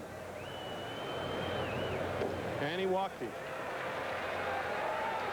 Walk number 3 given up by Smith, and here's Darryl Strawberry, who homered his last at bat. Well, that 0-0 game between San Antonio and the Jackson Mets is finally over. Manny Francois singled in Walt McConnell, and San Antonio's Missions defeated the Jackson Mets 1-0 in the 26-inning affair that lasted parts of 2 days. The Major League record for the longest scoreless game was 23 innings in 1968. And that was a game between Houston and the New York Mets in the big league. They ought to change their name to the San Antonio on a mission. A 2-day mission. Yeah, right. Looking for a run. Mission impossible up to the night. Tapper toward third. Oberkfell throws out Strawberry. Strawberry, the time before, had hit one about 440 feet to straightaway center. And now he taps out to third. Very close play at first. The sure-handed Oberkfell gets rid of it in a hurry. And Darryl looked like he might have just beaten it, but he's punched out of there by Bob Davidson. Bob Davidson in this series has been involved in a few close and controversial calls.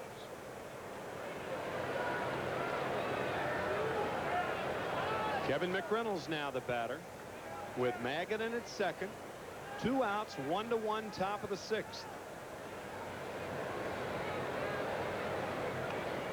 Check swing, foul ball. 0-1.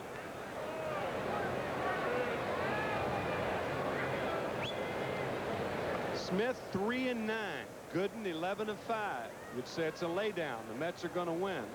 Doesn't work like that. It's 1-1 here in the sixth.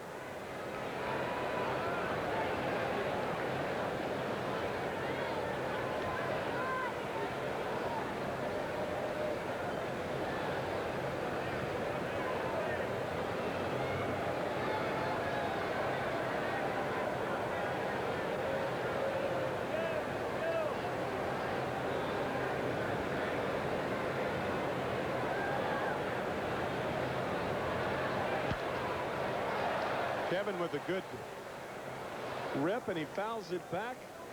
And backing away from that pitch was Bob Murphy. Right here in the radio booth. Bob and Gary Thorne doing the game for WFAN. They're right next to us up here. Murph, what is going on? I'm telling you. He knew that ball had him.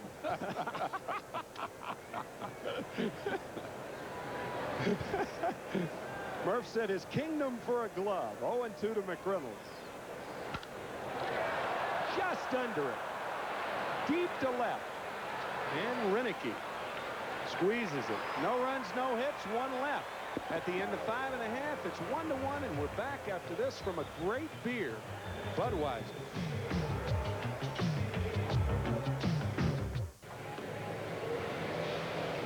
Andres Thomas will lead it off for the Braves here in the bottom of the 6th inning. Thomas was the batter. The count was 1 ball and no strikes to Andre when Gerald Perry was thrown out by Dwight Gooden. That's right, trying to steal home in the bottom of the 5th inning, and that ended it. The Braves have stolen 5 bases. And Perry just thought he would go around the merry-go-round, huh? Just keep going. 0-1 to Thomas as the curve hits. Andre 0 for 2 on the night. Flailing wildly at a curveball. It's 0-2 to Andres. He's hit the ball hard both times up. He lined to short in the second and lined deep to left with the bases loaded in the 3rd inning. See if he gets another curveball here. Nope, he got the heater.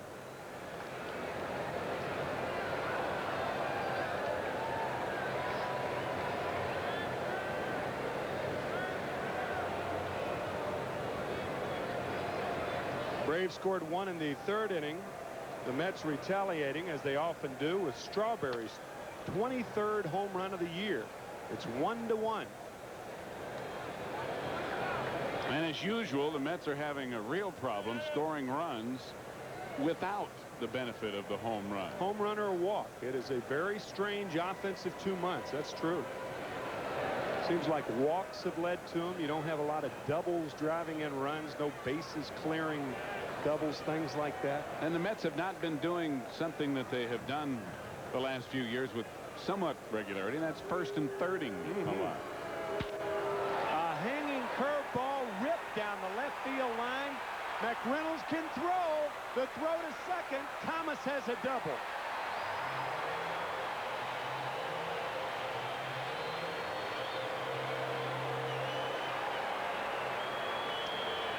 This breaking ball from Gooden is nowhere near the strike zone. It's up in Thomas's eyes. But he thinks it looks pretty good, and he does something with it. One hopping the wall. Look at the play by McReynolds. Almost in one motion, he corrals the carom and throws to Backman. A long throw without any kind of windup. And he made it a lot closer than a lot of other guys would. But Thomas in there easily with a double as he rings it off the left field wall. Here's Deion James with Thomas at second and nobody out. Strike one.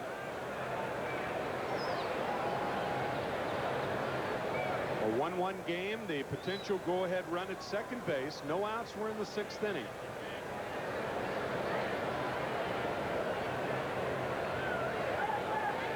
Miller out of position. Fortunately, James, who had hit the ball hard to the right of Miller earlier in the game. Fortunately, that ball was a ball. Miller and Gooden a little confused on their signs there.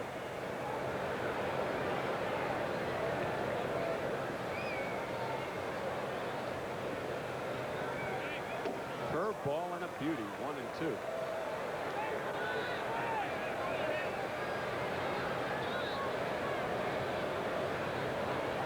When the doctor has the Lord Charles working, he is doubly difficult to hit. And it has been a little erratic tonight, but when he's had it, it's been the good variety. Miller can't get to it. Thomas had held up. He goes to third. So James with his second base hit of the ball game. And the Braves with runners at first and third and nobody out. And with the runner at second base, Miller's having to cheat a little bit towards second to try to keep Thomas close to help out the outfield should there be a play at the plate. Otherwise, he may have been able to knock that ball down, and that would have at least kept Thomas at second base since he held up to begin with. Doubtful that he would have had any kind of play on James even if he had come up with the ball. Just barely out of his reach. So Backman telling Miller now to stay back, play for two, as Gary Renicky is the batter. Curveball for a strike. 0-1. Renicky 0 for 2 on the night. He has flied to left and flied to right. Infield and double play depth. 1-1 game. We're in the 6th.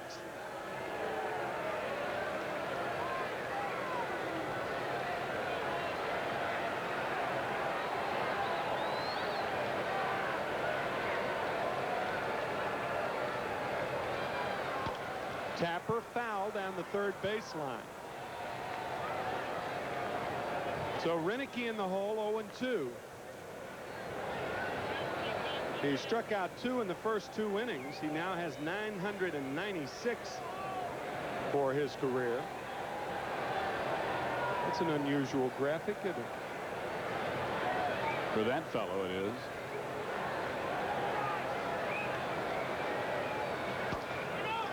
Ball 1. 1-2 to Renicky. First and third, no outs. We're tied at 1 in the bottom of the 6th. The last place Braves with the worst record in the National League. You can't tell the Mets that. They are playing tough. There goes James. Fastball, foul back.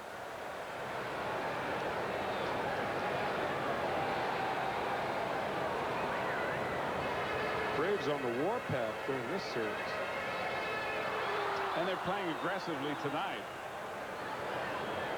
And part of the reason is because Gooden is the pitcher. You got to try to manufacture runs, make something happen, score when you get opportunities, because you don't know if you're going to get another opportunity. You better make the most of the ones you do receive. There goes James again. Fastball hit foul by first.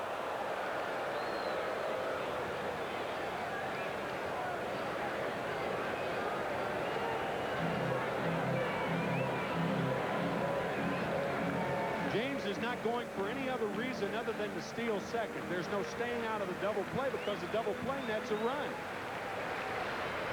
Braves are looking for a big inning.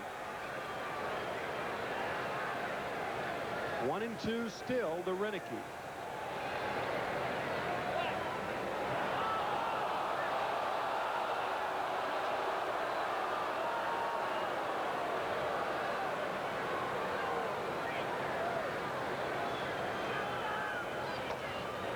Renicky lays off the high fastball. It's 2-2.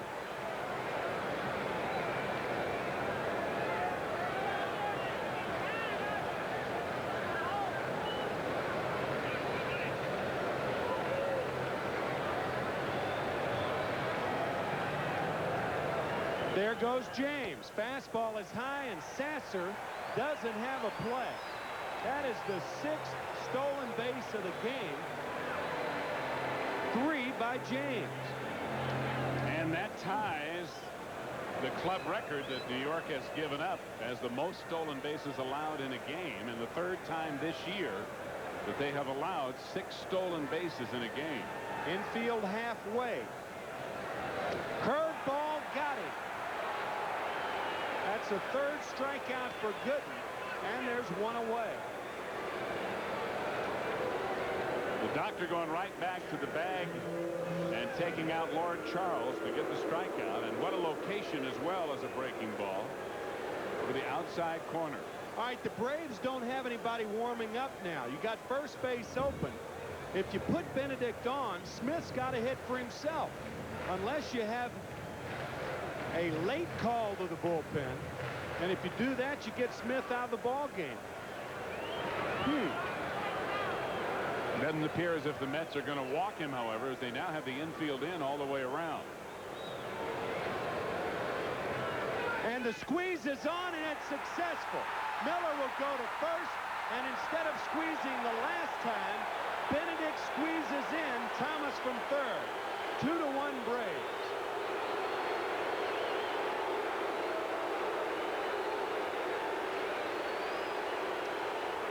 Booing, they're saying Bruce. Did you see Russ Nixon in the Atlanta dugout?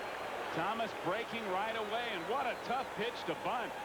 Great job by Benedict, who had to get the bat above his head to get the ball down, and when the infield is in and everybody's charging, what a bunt. The chances of the ball being popped up and an easy double play are greatly increased. But Benedict not only got the bat up, the ball down, but he found a hole. Pete Smith now on the high fastball. It's 1-0 to Smith. What a bunt. You're right. This ball is up near his ear. Watch this.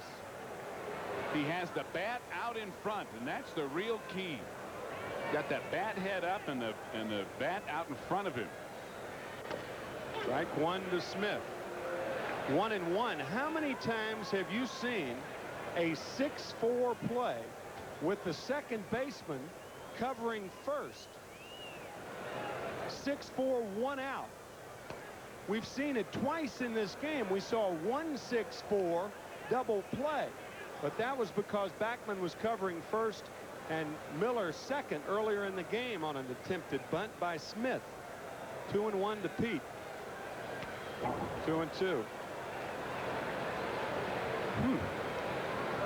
6-4 is ordinarily out at second, not at first. Right. Davey Johnson talked before last night's game about doing the little things necessary to win. Well, it's been the Atlanta Braves that have been doing the little things so far.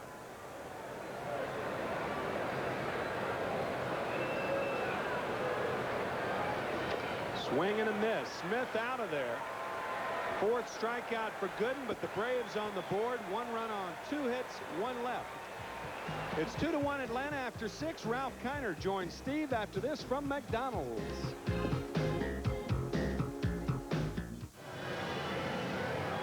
I guess when you wear a mask, you can act any way you want to because nobody knows what you really look like. Maybe that's not a mask. I don't know. I'm not sure.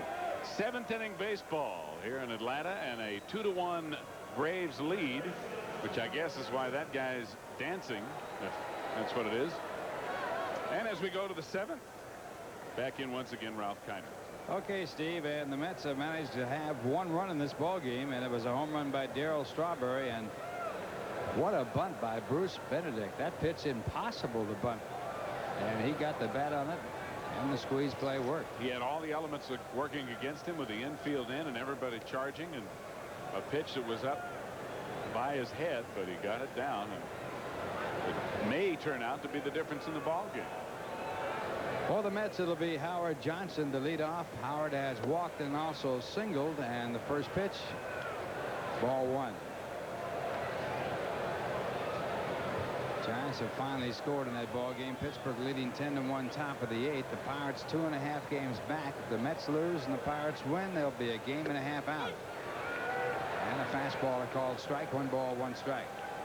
Mets on this road trip have won just 1 while losing 4. Losing 3 in a row at Houston, and then the All-Star break, and then splitting the first 2 here in Atlanta. And this ball hit hard and through into right field for a base hit. So Johnson leads off the 7th inning. And the Mets have a base runner with Mackey Sasser coming up. Well, Hojo now 2 for 2 plus a walk. He had an infield base hit in the 4th inning. And here he drives one into right. So the Mets get the tying run back aboard.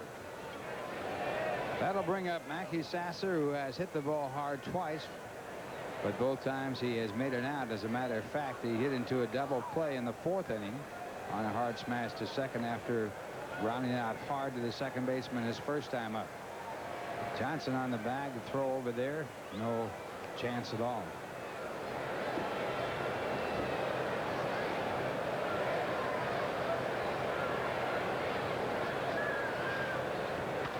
And the fastball to Sasser is fouled out of play.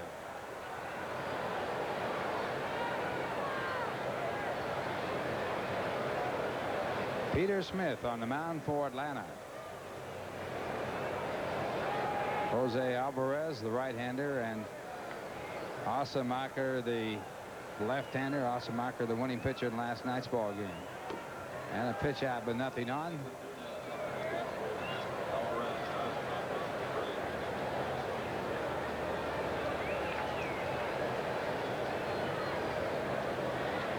One and 1 the count to Mackey Sasser. Mets have had just 5 hits in this game. And another pickup by Perry at first. Second time he's had to save. Smith throwing over there. Peter better work on his, not necessarily his move, but his throw to first. There goes Johnson. The pitch swung on and missed. The throw by Benedict is perfect. And Johnson is thrown out. Benedict has been outstanding in throwing runners out in this game. Bruce has been pretty good when he has played this season. And this throw right on the money, and a good job of Gant by getting the tag down as quickly as he did to help the cause. He made a good quick tag on a very close play. Benedict has caught 30% of the runners trying to steal, which is a good percentage. There's a base hit into center field as Sasser takes that slider and drills it through, and he is on. Mackey almost hit that ball off the ground. And Edwin Nunez, the pitcher in the bullpen for the Mets, acquired just recently.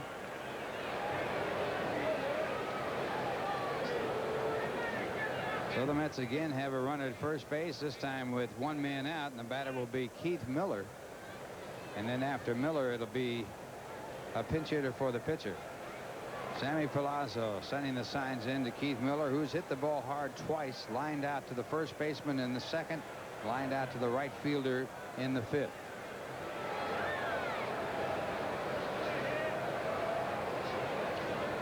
And this ball blooped over the head of the first baseman. It's a base hit. Sasser on his way to third. The ball bobbled momentarily by Gant, who picked it up in foul territory after the bobble, and he now brings it back in. So the Mets have runners at first and third with 3 consecutive base hits. Miller just hits this ball off the end of the bat and doesn't hit it hard, but because Perry was holding the runner, Sasser at first base, he had no chance whatsoever. And Gant actually makes a very good play to corral this ball and keep Miller at first and keep Sasser from going any farther. And it looks like Lee Mazzilli is going to be the pinch hitter. Maz is 5 for 18 pinch hitting this year, and Gooden will be lifted. Mets trailing by a score of 2-1. They have the tying run at third base with 1 man out. And Lee Mazzilli pinch hitting. Lee last year tied for the National League lead in pinch hits with 17. Maz lamenting the fact the other day that he hasn't played in the field very much or very often. Got a new glove prior to the season, and it still is far from being broken in.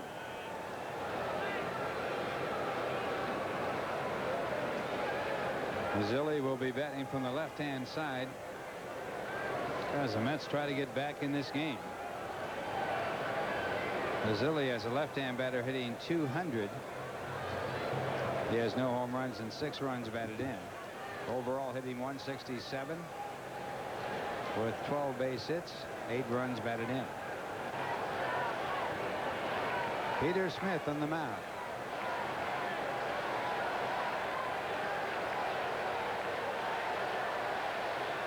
Atlanta has the shortstop and second baseman a double play death. Oberkfell, the third baseman, even with the bag at third, and Perry holding against the runner at first. And Mazzilli takes the first pitch for ball 1.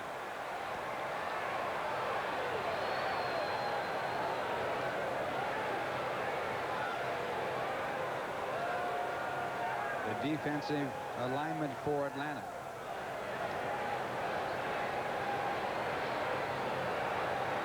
Throw to first base. Miller back. Miller, a good base runner. And he represents a go-ahead run at this point. 1 ball, no strikes. Ball 2. Smith has struck out just 1 in this ball game and has walked 3. Behind to Lee Mazzilli, 2 balls, no strikes. Gooden threw 91 pitches and goes only 6 innings in this ball game unless the Mets score. He will leave as the losing pitcher. Gooden struck out 4 in the game, and he now has 998 strikeouts in his major league career. Seemed almost a lock at the start of the game that he would get that 1,000 tonight. 2-0. And a big swing, but no contact. 2 balls, 1 strike. There's the doctor in the dugout. His mom and dad drove up from the Tampa area to see him pitch tonight.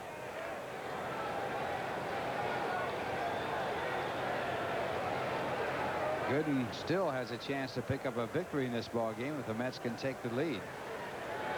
Came into the game with a record of 11-5. 2 balls, 1 strike to count to Mazzilli. And it's now 2-2.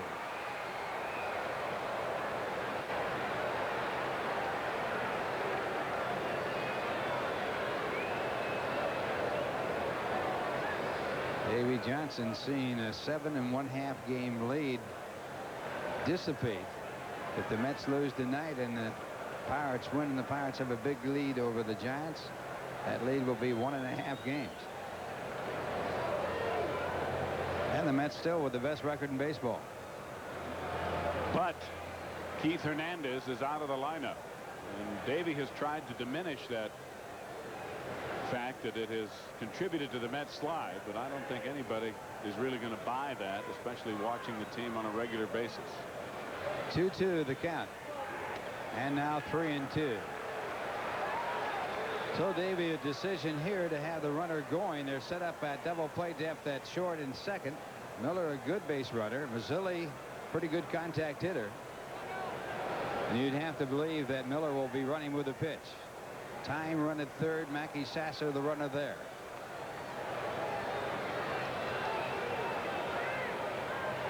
Runner does go, and the ball is hit the deep right center field, way back to the warning track, and it will be caught. But the ball game will be tied as Sasser comes in to score, and it's tied at 2.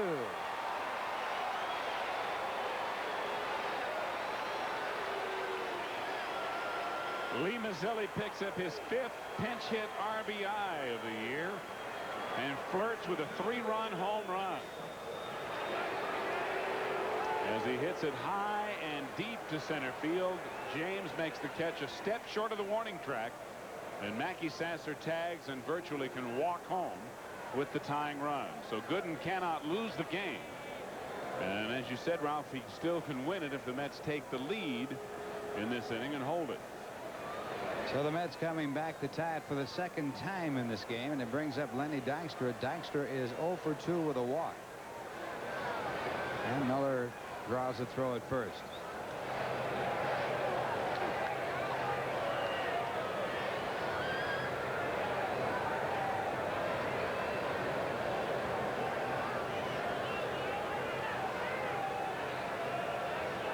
Dykstra is 2 for 14 this year against Atlanta, and he takes a fastball for ball 1.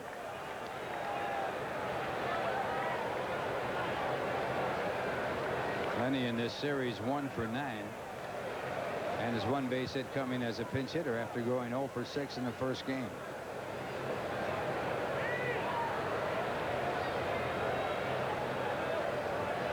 Miller an average lead at first base. And he again draws a throw. Coming into this game, there had been 24 runs scored in the first 2 games by both teams. 8 home runs had been hit. Mets had 8 extra base hits. Atlanta 10 extra base hits. And a fastball fouled into the stands on the third base side. 1 ball, 1 strike.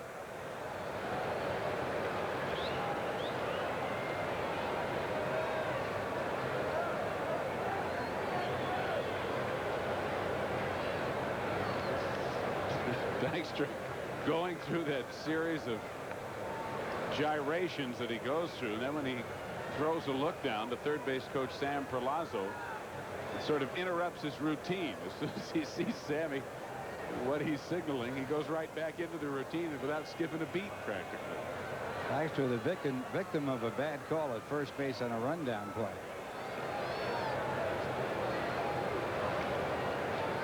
Then he got away with one in Chicago, and then when it did not appear that he was intentionally trying to get hit, he gets called out here. Not only that, it was interference on the part of the first baseman. And the pitch is out of the strike zone, so they count 2 balls and 1 strike. Gerald Perry was obstructing the baseline when Dykstra was trying to go back to first in the rundown. Call was made by Bob Davison, the first base umpire, that he interfered with the play and was called out. Davison called him out at second in last night's ball game and ejected him from the game when he argued. 2 balls, 1 strike, and this ball popped up. Coming up, and the ball is James, and that'll do it. But the Mets tie it up. 1 run on 3 hits. They leave 1, and the score at the end of 6.5 innings, the Mets 2 and Atlanta 2. Now here's a word from the New Jersey Bell Yellow Pages. Well, fans, you know that baseball cards are the hottest thing in town. Now the Mets and Surf Laundry Detergent have a way for every fan to get color reprints of all the Mets cards dating back to 1962. It's Surf Baseball Card Collectibles Book Night on Thursday, July 21st, when the Mets take on the Braves at 7:35 p.m. Courtesy of Surf Laundry Detergent.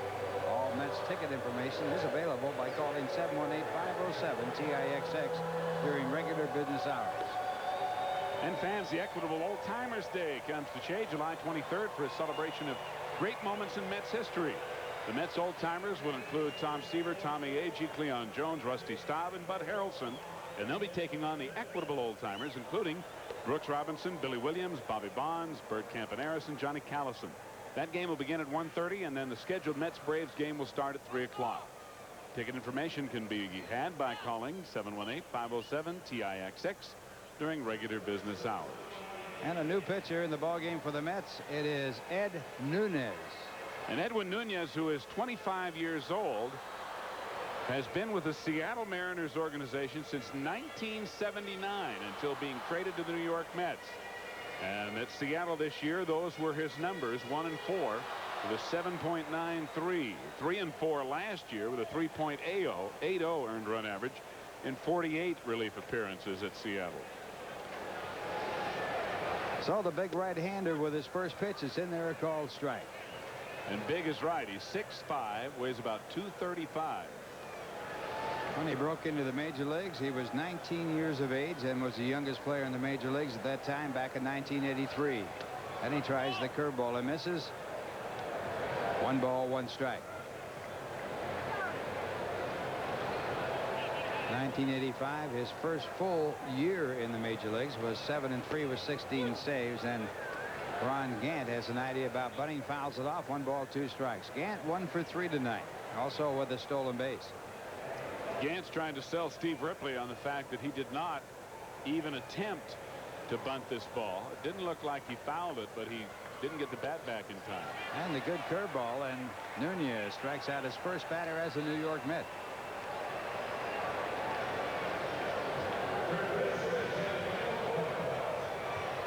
That'll bring up Ken Oberkfell. Ken 2 for 3 tonight. In the previous 4 innings, Atlanta had their leadoff batter on base, so that has been stopped as Gant has struck out. And the first pitch, a fastball fouled back into the stands out of play. Very little room in foul territory back of home plate. A big aid for the hitters.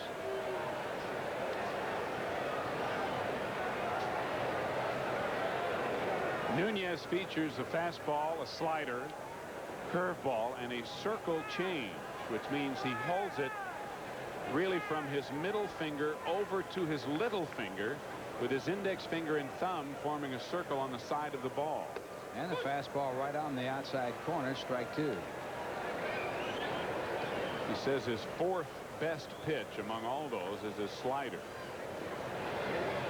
Born in 1963. Even though he broke in early, he has still a lot of young age going for him. He just turned 25 on May 27th. He was signed as a pro at the age of 16. And the slider is swung on and fouled. The count remains 1 ball and 2 strikes. Was signed as a free agent by Seattle. He lives in Puerto Rico. Was signed at the age of 16. He's 6'3", 170. And the fastball is fouled back, so the count remains at 1 and 2. 6'3" and 170. Did you say? That's what he was when he signed. Yeah, probably. That's what I weighed when I was born. When you were 16, I think you can say that's about right. There's the final on the Pittsburgh game. Dre Beck, who had a bases-loaded triple, also won the game. And the slider hit hard to right center field. Strawberry over to cut it off. And Oberkfell comes up with his 3rd base hit. 8th hit for Atlanta. 7 of those were against Dwight Gooden. And this breaking ball hung up there. And Oberkfell, who's hot tonight, slapped it into right center. Score tied at 2-2, so the go-ahead run is at first base with 1 man out, and Gerald Perry is the batter. Perry 1 for 3 tonight. Now, I understand one of those mascots, but I do not understand that teddy bear. What does that have to do with the Atlanta Braves? Anybody know? Just a friend. Nobody around here does. Just one of a crowd of 32,208 paid, although he probably got in on a pass. And this ball ripped down the right field line, but foul as Perry gets all over that fastball.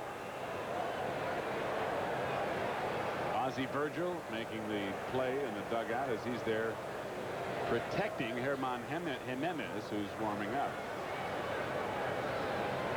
Perry leading the National League at hitting at the start of the action today, batting .338. And the fastball outside. 2 balls, 1 strike. His single, an infield base hit.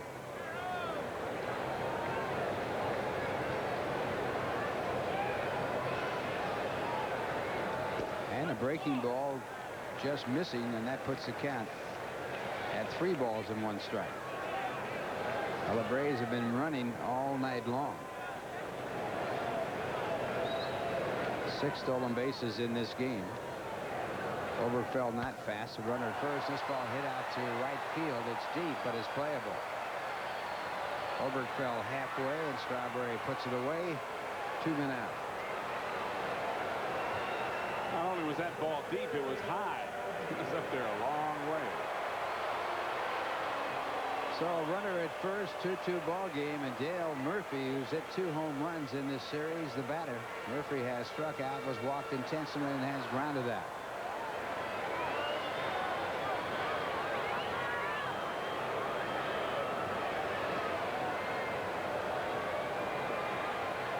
Murphy with 15 home runs, and he gets a good curve. Strike 1.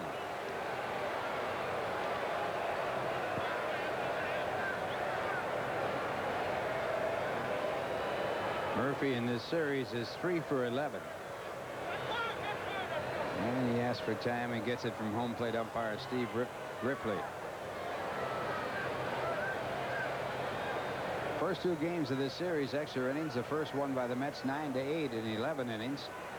The second one by Murphy with a home run in the 10th inning by a score of 4-3. And the curveball hangs and is out of the strike zone. 1 ball, 1 strike. Those hanging curveballs out of the strike zone. Great pitches to hit.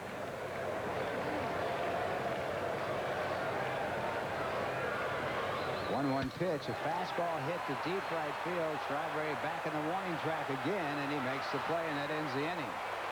So Murphy's bid for an extra base hit turned away. 1 hit, I should say, no runs, and 1 man left. And the score at the end of 7. It's Atlanta 2 and the New York Mets 2. And here's a word from Budweiser. Left-hander Paul Ossenmacher, the new pitcher for Atlanta, 4-4, 2 saves and a 3.76 ERA, making his 43rd appearance of the year. Ossenmacher replacing Peter Smith. Pete goes 7 innings, 2 runs on 7 hits. He struck out 1 and walked 3. So Peter Smith, as does Dwight Gooden, leaves the game with a no decision. Ossenmacher appeared in last night's ball game and was the winning pitcher as he picked up his 4th victory against 4 losses. He's had 2 saves, and he survived 2 errors by Atlanta in the 10th inning to pick up the victory. After 2 errors and runners at first and second, he got Gary Carter to ground into a force play to end the top half of the 10th inning, and then the Braves came back to win it as Murphy hit a home run. Going to have a pinch hitter for Wally Backman. It's Tim Teufel. Davey Johnson really staying with the platoon as Backman was 2 for 3, but as soon as the left-hander's in there, Teufel, who's 1 for 4 as a pinch hitter, is up. And the first pitch by Ossenmacher, a breaking ball over, called strike. Teufel hitting .244 with 2 home runs, 16 runs batted in. And the fastball grounded out to the shortstop, Thomas, and the throw for the out. That'll bring up Dave Magadan. Here's the Nissan National League scoreboard. The Dodgers and the Cubs will play 2 tomorrow. The game suspended after a 2-2 tie. Pirates beating San Francisco 10-1. Montreal 6-1 over Cincinnati. Tim Raines with 2 home runs, 1 right-handed and 1 left-handed. In the 7th inning, Philadelphia leading Houston 6-5. Also in the 7th, San Diego leads St. Louis 2-0. And here in Atlanta, it's 2-2 with Dave Magadan the batter. Dave is 0 for 2 with a walk. And the fastball, a called strike.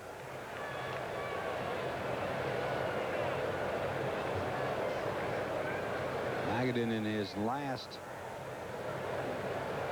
25 ball games has been on base with either a walk or a base hit. He has walked in this game to extend that string. And the fastball inside, 1 ball, 1 strike.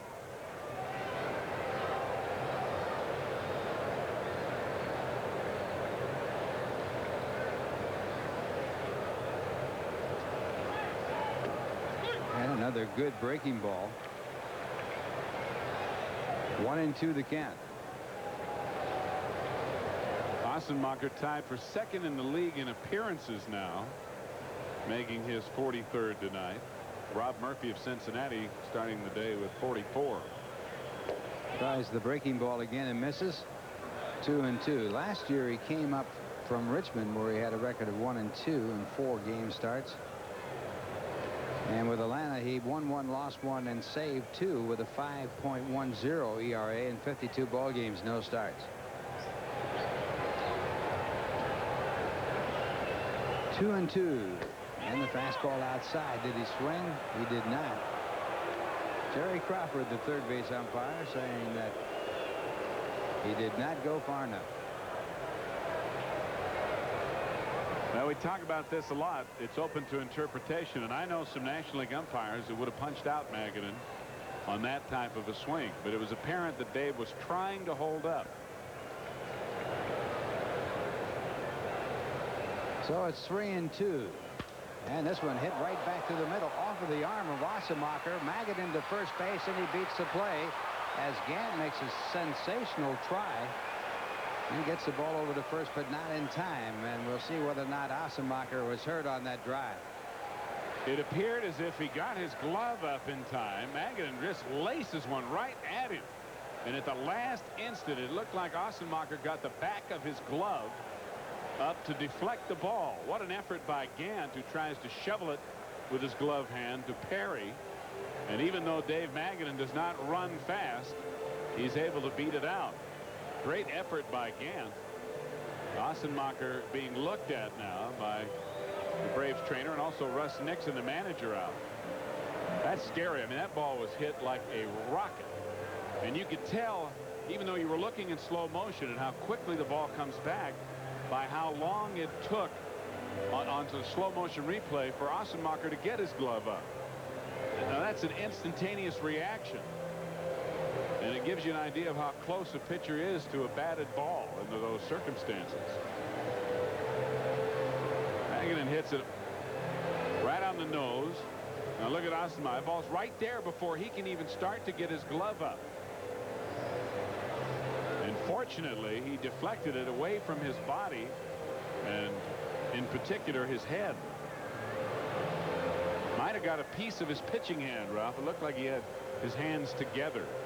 They put some of that pain deadener on there, so evidently did get a piece of his flesh.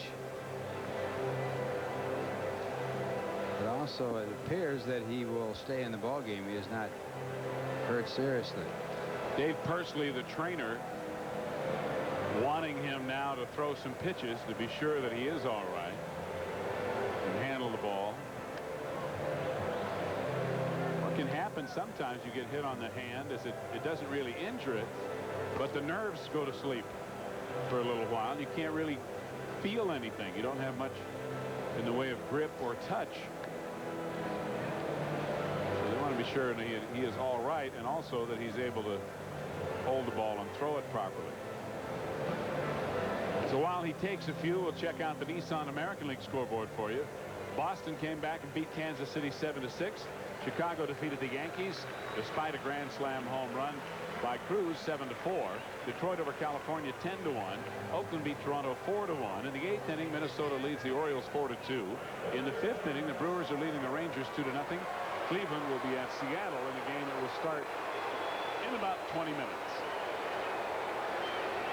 And the Yankees, in losing that ball game to the White Sox, now 2 games back of Detroit. with Detroit winning.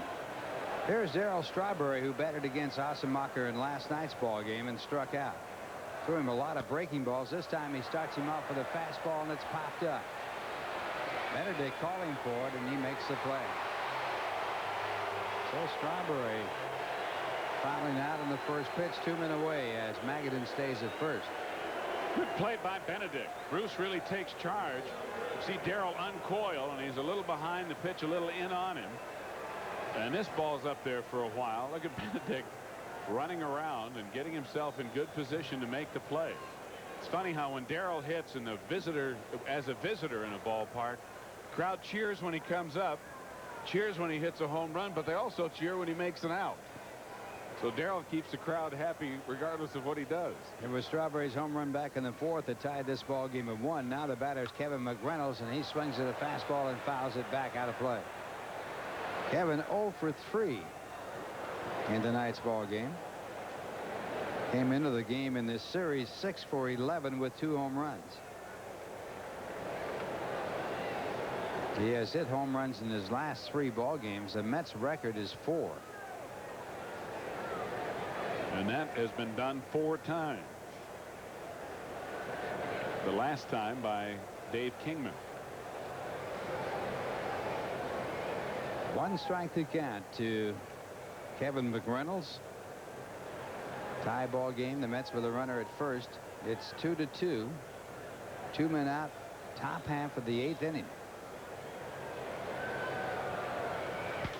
And this ball hit into shallow right center field. Coming hard is Murphy. He has a long way to go, and he can't get to it. It drops in. Magadan is going to be sent on in, and he comes in to score, and the Mets lead it by a score of 3-2 on the blue base hit by Kevin McReynolds.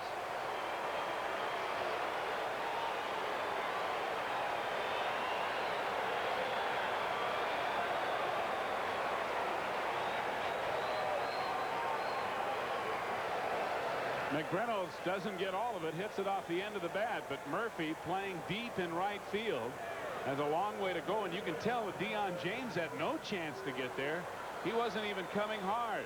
The ball just under Murphy's glove. It hits his body, his leg, and caroms off towards center, and by the time the ball's retrieved, Magadan scores all the way from first. So the Mets take the lead by a score of 3-2, and the batter up is Howard Johnson. Johnson 2 for 2 with a walk in this game. And the curveball crosses up Benedict as he was looking for a fastball. He does block it. And it's strike 1. Kevin McReynolds now 7 for 15 in this series. That was his 11th 2-base hit in his last 13 games. Boy, he's been on a tear. He's hit in 13 of 14. And has driven in now 18 runs in those 14 games.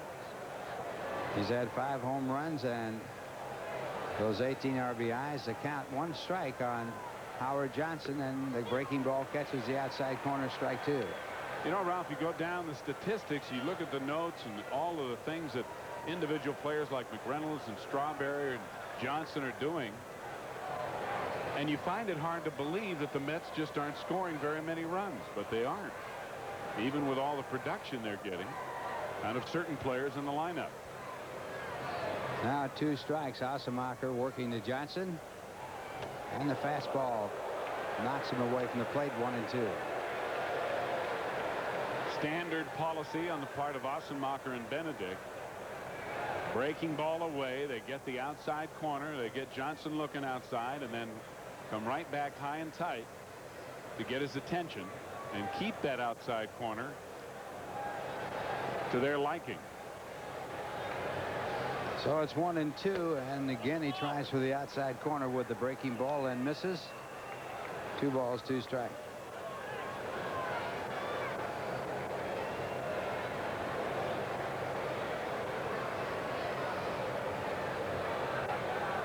Ossenmacher signed out of a tryout camp, and now here in the major leagues, a rather unusual circumstance. He has not started since 1984. Originally a starting pitcher. And strike 3. So Johnson is struck out, but the Mets get 1 run on 2 hits. They leave one, and the score at the end of 7.5 innings, the Mets 3 and Atlanta 2. Now here's a word from Manufacturers Hanover.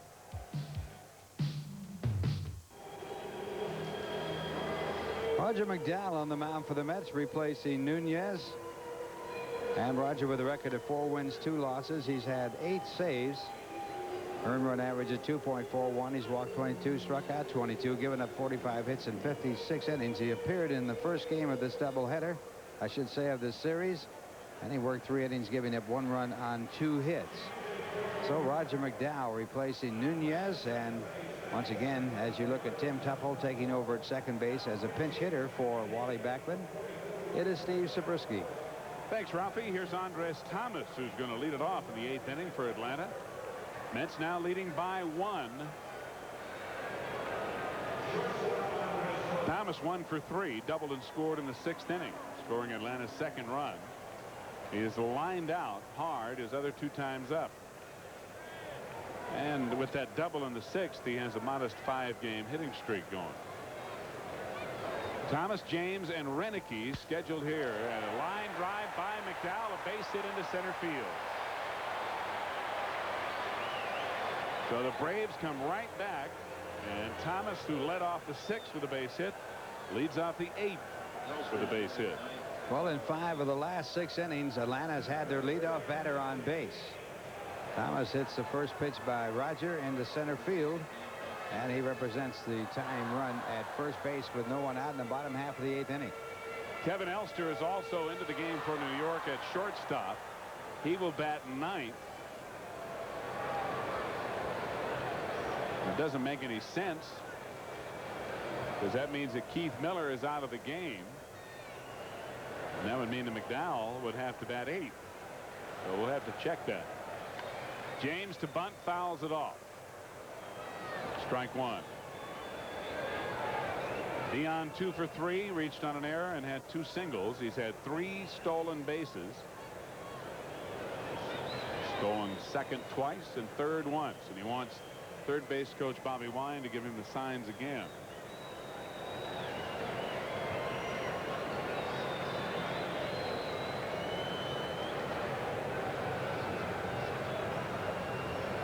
And the runner goes. Swung on and missed. The throw not in time. Elster with a fine play to keep the ball from going into center field.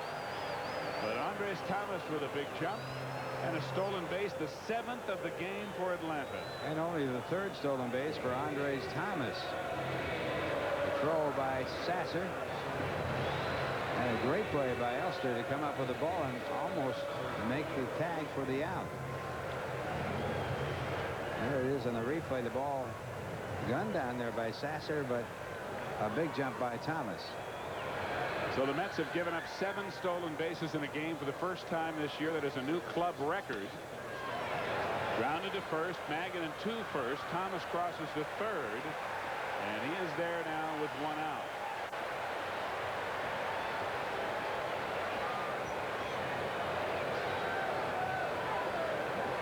Not only is the 7 stolen bases in this game a new team record for New York as far as stolen bases allowed, and the Mets lead the National League in stolen bases allowed, but it's also the team record for the Atlanta Braves, which they originally set last year on October 1st at Houston. And here's Gary Renicky, who is 0 for 3. He has flied out twice and struck out. And the Mets playing their infield in for a play at the plate. Atlanta with the tying run at 3rd and 1 out. And Renicky takes the ball.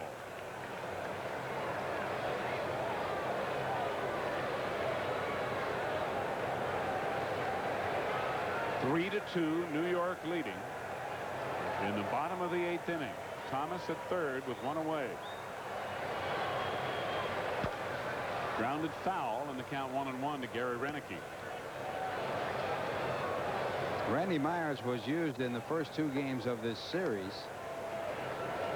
So the Mets really a little strapped for relief pitching. McDowell went 3 innings in the first game of this series. And the Mets have also used Terry Leach in relief. There's the New York bullpen. McClure next to Myers, and then Terry Leach blowing the bubble.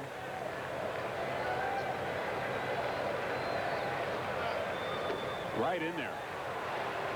1 ball, 2 strikes to Roenicke. McDowell going for the slider or breaking ball to pick up that strike. And Roenicke fooled by it.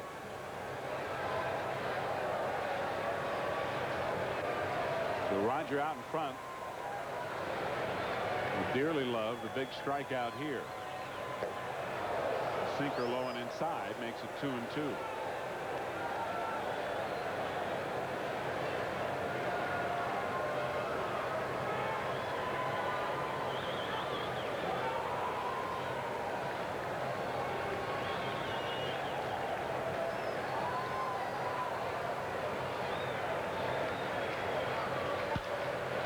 Popped up into short right field. Strawberry a long run. He's going to get there.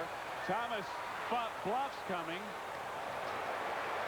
Goes back to third, and the game remains tied. Excuse me. The Mets remain in front 3-2 as the tying run remains at third. Well, McDowell again goes to the slider and gets a little pop up in the shallow right. Strawberry very close, so no chance at all for Thomas to score from third. He did tag up, move down the line. The throw to the plate was an accurate throw by Strawberry.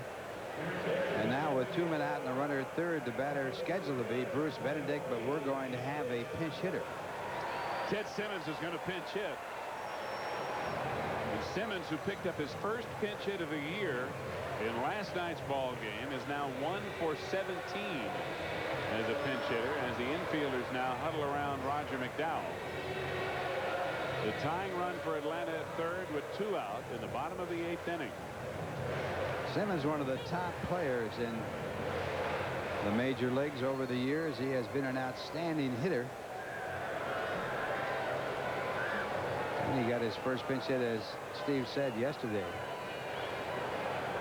Lifetime batting average of .286 with a ton of home runs, over 250.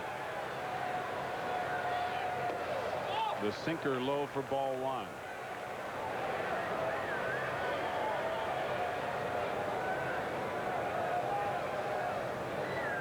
Coming into this season, he had 477 doubles, the most by any catcher.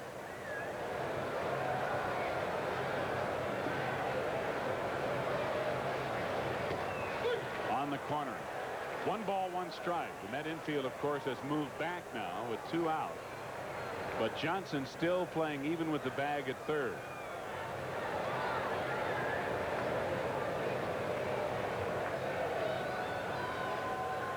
This is almost flake versus flake here. Both McDowell and Simmons known for their offbeat senses of humor. Well, that pitch didn't miss by much. Simmons at one time wore his hair very long and back, and it once caught on fire. He used to call him the horse because it looked like he had a mane trailing behind him. Now you can tell a more conventional look on the nape of the neck. I also called him Simba because of that mane. Just outside. McDowell very close with the last 2 pitches, but it's 3 balls, 1 strike.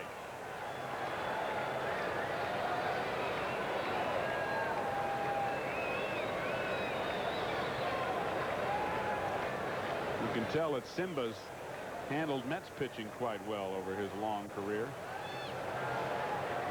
Ball 4. So runners at first and third.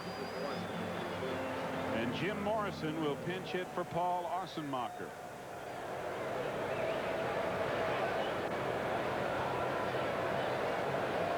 Morrison hitting .167. 1 homer, 4 RBIs, and he's just 1 for 13 as a pinch hitter. And he was a pinch hitter in the 9th inning of yesterday's ball game and was out in a good play short to first. Pinch runner for Simmons is Zane Smith, who started last night's ball game. The tying run in the person of Andres Thomas is at third. The potential winning run carried by Zane Smith at first. And here is Jim Morrison to face Roger McDowell. First and third with 2 out in the 8th. A line drive to center. Here comes Dykstra, and he gets there. Roger McDowell with a big sigh of relief as the Mets maintain a 1-run lead, 3-2, going to the 9th inning as the Braves leave 2 aboard here in the bottom of the 8th. We're back after this for the good old skies. Hi, I'm Ron Darling, reminding you to keep watching Channel 9 for the news at 10. The latest news, weather, and sports coming up right after the game. New York Mets baseball 88 has been brought to you tonight by Budweiser. Beechwood aged for that clean, crisp taste. This Bud's for you. By Nissan Cars and Trucks, built for the most important race of all, the human race. By manufacturers Hanover, the financial source worldwide. By your Lincoln Mercury dealers. By the New Jersey Bell Yellow Pages, the one that works. And by RC Cola. Some people go out of their way for the taste of RC. 9th inning baseball here at Atlanta Fulton County Stadium, and Jose Alvarez on for the Braves, the 3rd pitcher of the night, to pitch the 9th for Atlanta. Alvarez, a losing pitcher in the first game of this series, with a record of 3-3 and earned run average of 3.28. He has walked 28, struck out 37, given up 47 hits and 49 in the 3rd innings, and he has no saves. Alvarez pitched 1 inning in that first game of the series. That was won by the Mets 9-8 in the 11th inning. And he'll be facing the bottom 3rd of the New York order here in the top half of the 9th inning. Mets leading 3-2. It'll be Mackey Sasser, who is 1 for 3 to lead it off. Mackey drills one foul down the right field line for strike 1. Sasser with a single and a run scored in the 7th inning. That's the difference in the ball game. Well, not really, as the go-ahead run came in the 8th. But it was Lee Mazzilli's sacrifice fly that scored Sasser and tied it for New York. No pitch called by home plate umpire Steve Ripley. I thought he was calling a balk with nobody on base. Give Sasser first. Send Mackey to first. They're calling so many balks, they're calling them with nobody on. That ball just missed outside. 1 ball, 1 strike. Roger McDowell in the on-deck circle to bat for himself. Kevin Elster scheduled up 3rd. Sasser fouls it off, and the count now 1-2.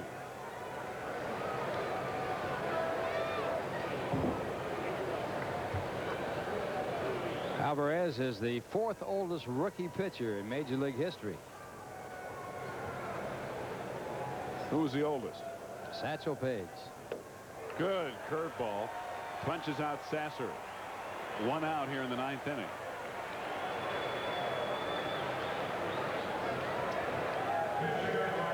Well, Alvarez right here throwing a breaking ball and dropping it right in there in a perfect position. Sasser becomes his first out.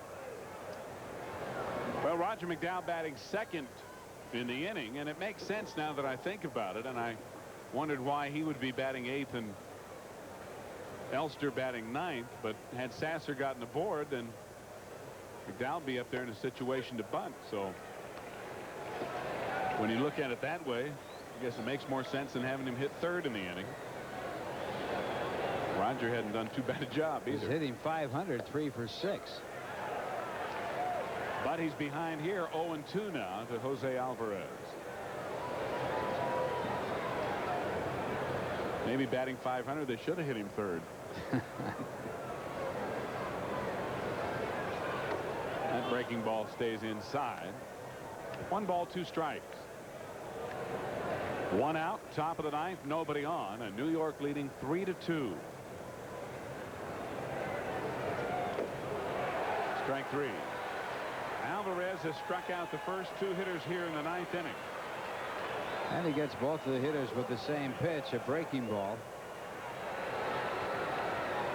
And when you see a pitcher that's been around as long as he and becoming the 4th oldest rookie pitcher at the age of 32, you know that he's got to have a curveball, because if he had had a fastball, he would have been here earlier. That fastball in there to Kevin Elster for a strike. Elster batting for the first time, hitting .222 with 6 homers and 25 RBIs.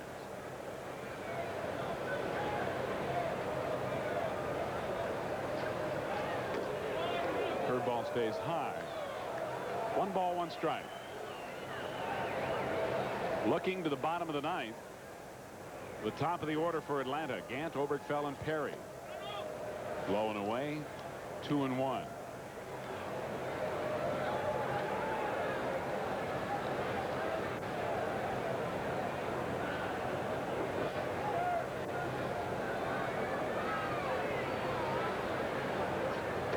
Inside, 3-1.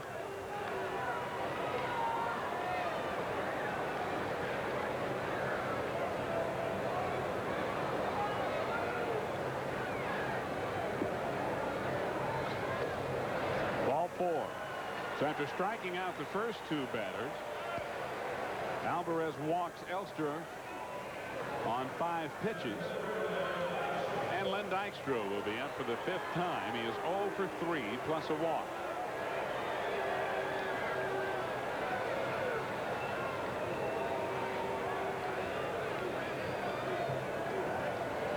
Only appropriate, I guess, with the Democratic convention here that we've had a Democratic ball game tonight. Everybody's had a chance to win it. That's going to be out of play down the left field line for strike 1. Lenny's looking to see who made a play on it, I guess.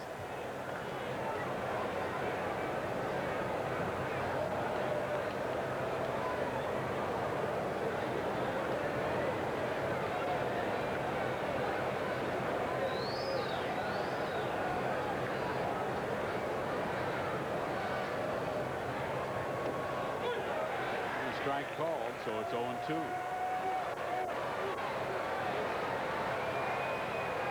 Lenny has not had a good night, nor has he hit well against Atlanta pitching this year. He's had 2 hits in 15 times up against the Braves.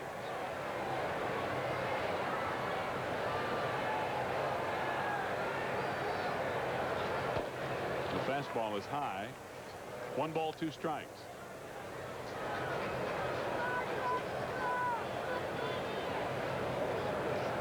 Alvarez played for 11 different teams in 4 different minor leagues.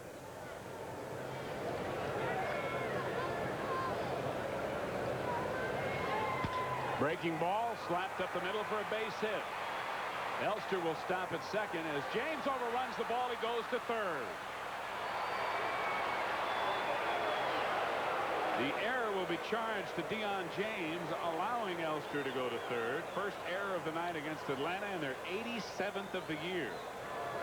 Atlanta leading the league in errors, and Dykstra with a single right up the middle on the breaking ball. So he went to schools. He saw all those curveballs thrown earlier, and James, who really didn't have to hustle that hard in the play, over hustles and loses a chance to keep the runner at second.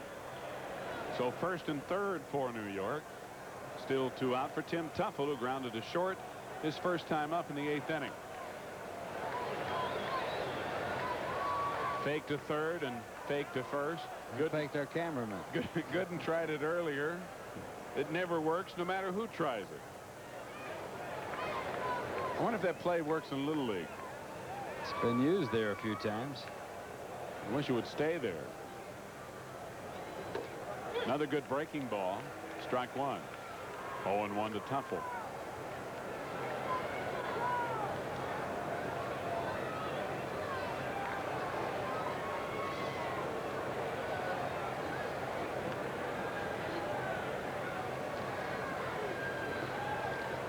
Little token toss to first. Dykstra with a very short lead. Mets leading 3-2 in the 9th. High and away to Tuffle. 1 ball, 1 strike. Incidentally, we have a new catcher in the ball game. Benedict is out of the game, and the new catcher is Ozzie Virgil. Virgil does not throw as well as Benedict. Benedict has been sensational in throwing runners out behind the plate this year. Twice in an inning. Now, if it didn't work the first time, why is it going to work the second time? Hasn't worked a million times. Let's see it one more time. Breaking ball, grounded foul outside of third. 1 ball, 2 strikes to Tim Teufel.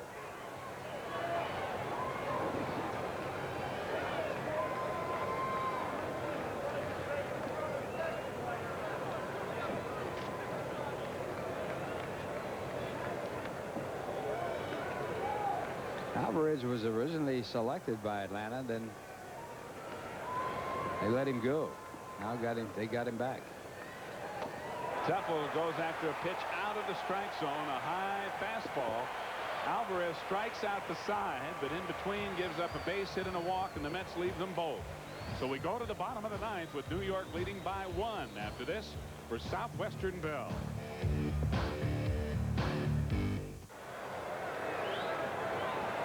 Ron Gant leads off the 9th inning. And the Mets are leading by 1, 3-2, with Roger McDowell working his 2nd inning of relief. Gant's 1 for 4 tonight. He singled and scored back in the 3rd inning. Sinker low and away. Ball 1. And we will tell you that the executive producer of Mets Baseball 88, as always, is Rick Minor. Inside, Gant went too far. 1 ball, 1 strike. Tonight's game produced and directed, as always, by Jeff Mitchell. And our associate producer is Steve Olbaum.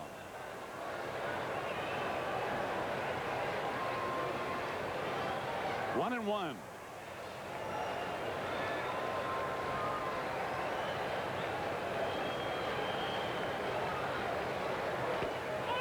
Just outside. 2 balls and 1 strike. Mets have a pretty good 1-run game record. They are 19-9 in 1-run games this year. They lost the 1-run game in extra innings last night. A little bit low. 3-1 to Gant.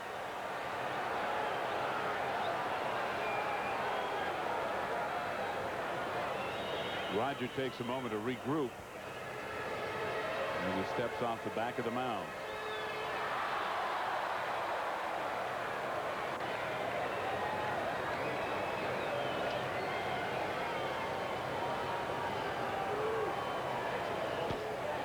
Ball 4. In 6 of the last 7 innings, the Atlanta Braves have had their leadoff batter on base. 2nd time for McDowell, and now the time run is on here in the bottom half of the 9th inning. And Atlanta with 7 stolen bases in this game. Gant has had 1. And he can run. Ken Oberkfell can't necessarily run, but he can hit. 3 for 4 tonight, a double, 2 singles, and an RBI. Entered the game hitting .316 against New York pitching. And he has hit well over .300 in his last 14 games. And Gant running on the first pitch. Sasser's throw, 1 hop, not in time. Elster with a mild argument with Doug Harvey and Davey Johnson out of the New York dugout to pick up the argument with Harvey on the play on Gant at second base.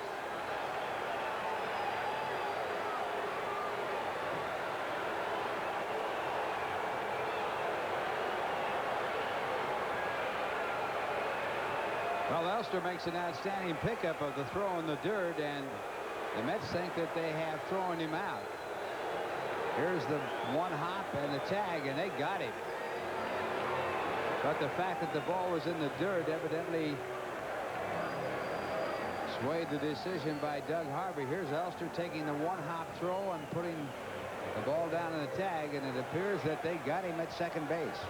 That is a new record for stolen bases by the Atlanta Braves for 1 ball game. Also a new record for the New York Mets. Stolen bases allowed in 1 ball game. 8 steals. The 2nd for Gant. So the tying run at second with nobody out. 1 strike to count to Oberkfell. A high chopper to first. Magadan goes to first. Gant goes to third, where he is now with 1 out.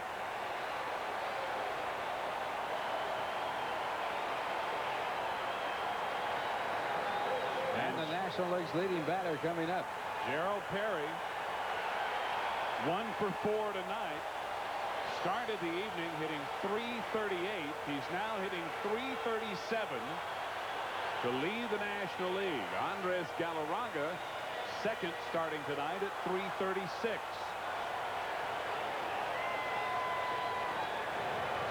Infield in, all the way around for New York.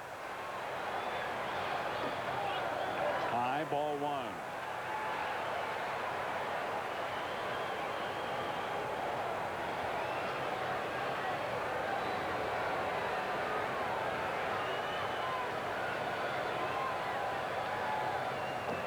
In the dirt with a sinker, ball two. The appeal to Jerry Crawford, the third base umpire, to no avail. 2-0 to Perry.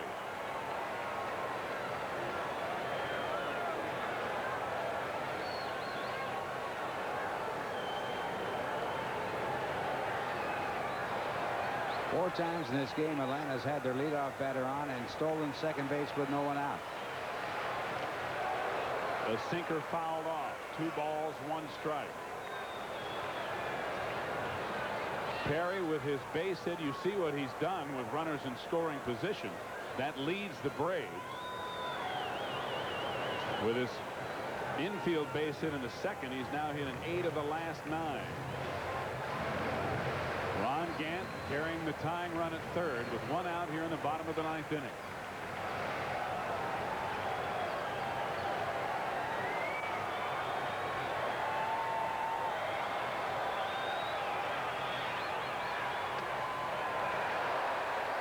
Three balls, 1 strike.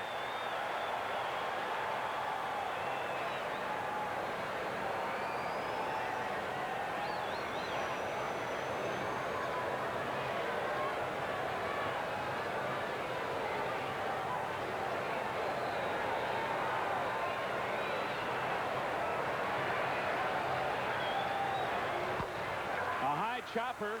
Tuffle holds the runner, gets Perry at first. And a big play for the second out in the bottom of the 9th inning.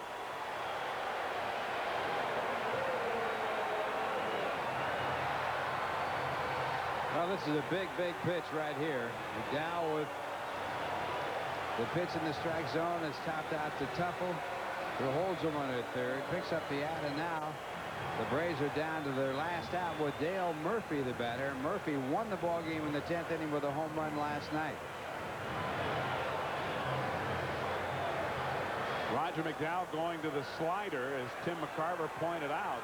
Roger has not had great control tonight of the sinker and has had an effective slider, and he got Gerald Perry with a slider that time. We'll see what he now pitches to Murphy.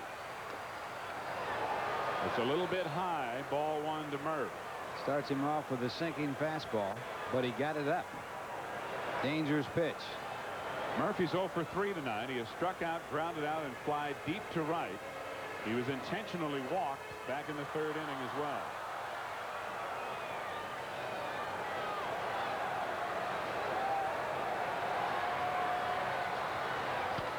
Grounded to third.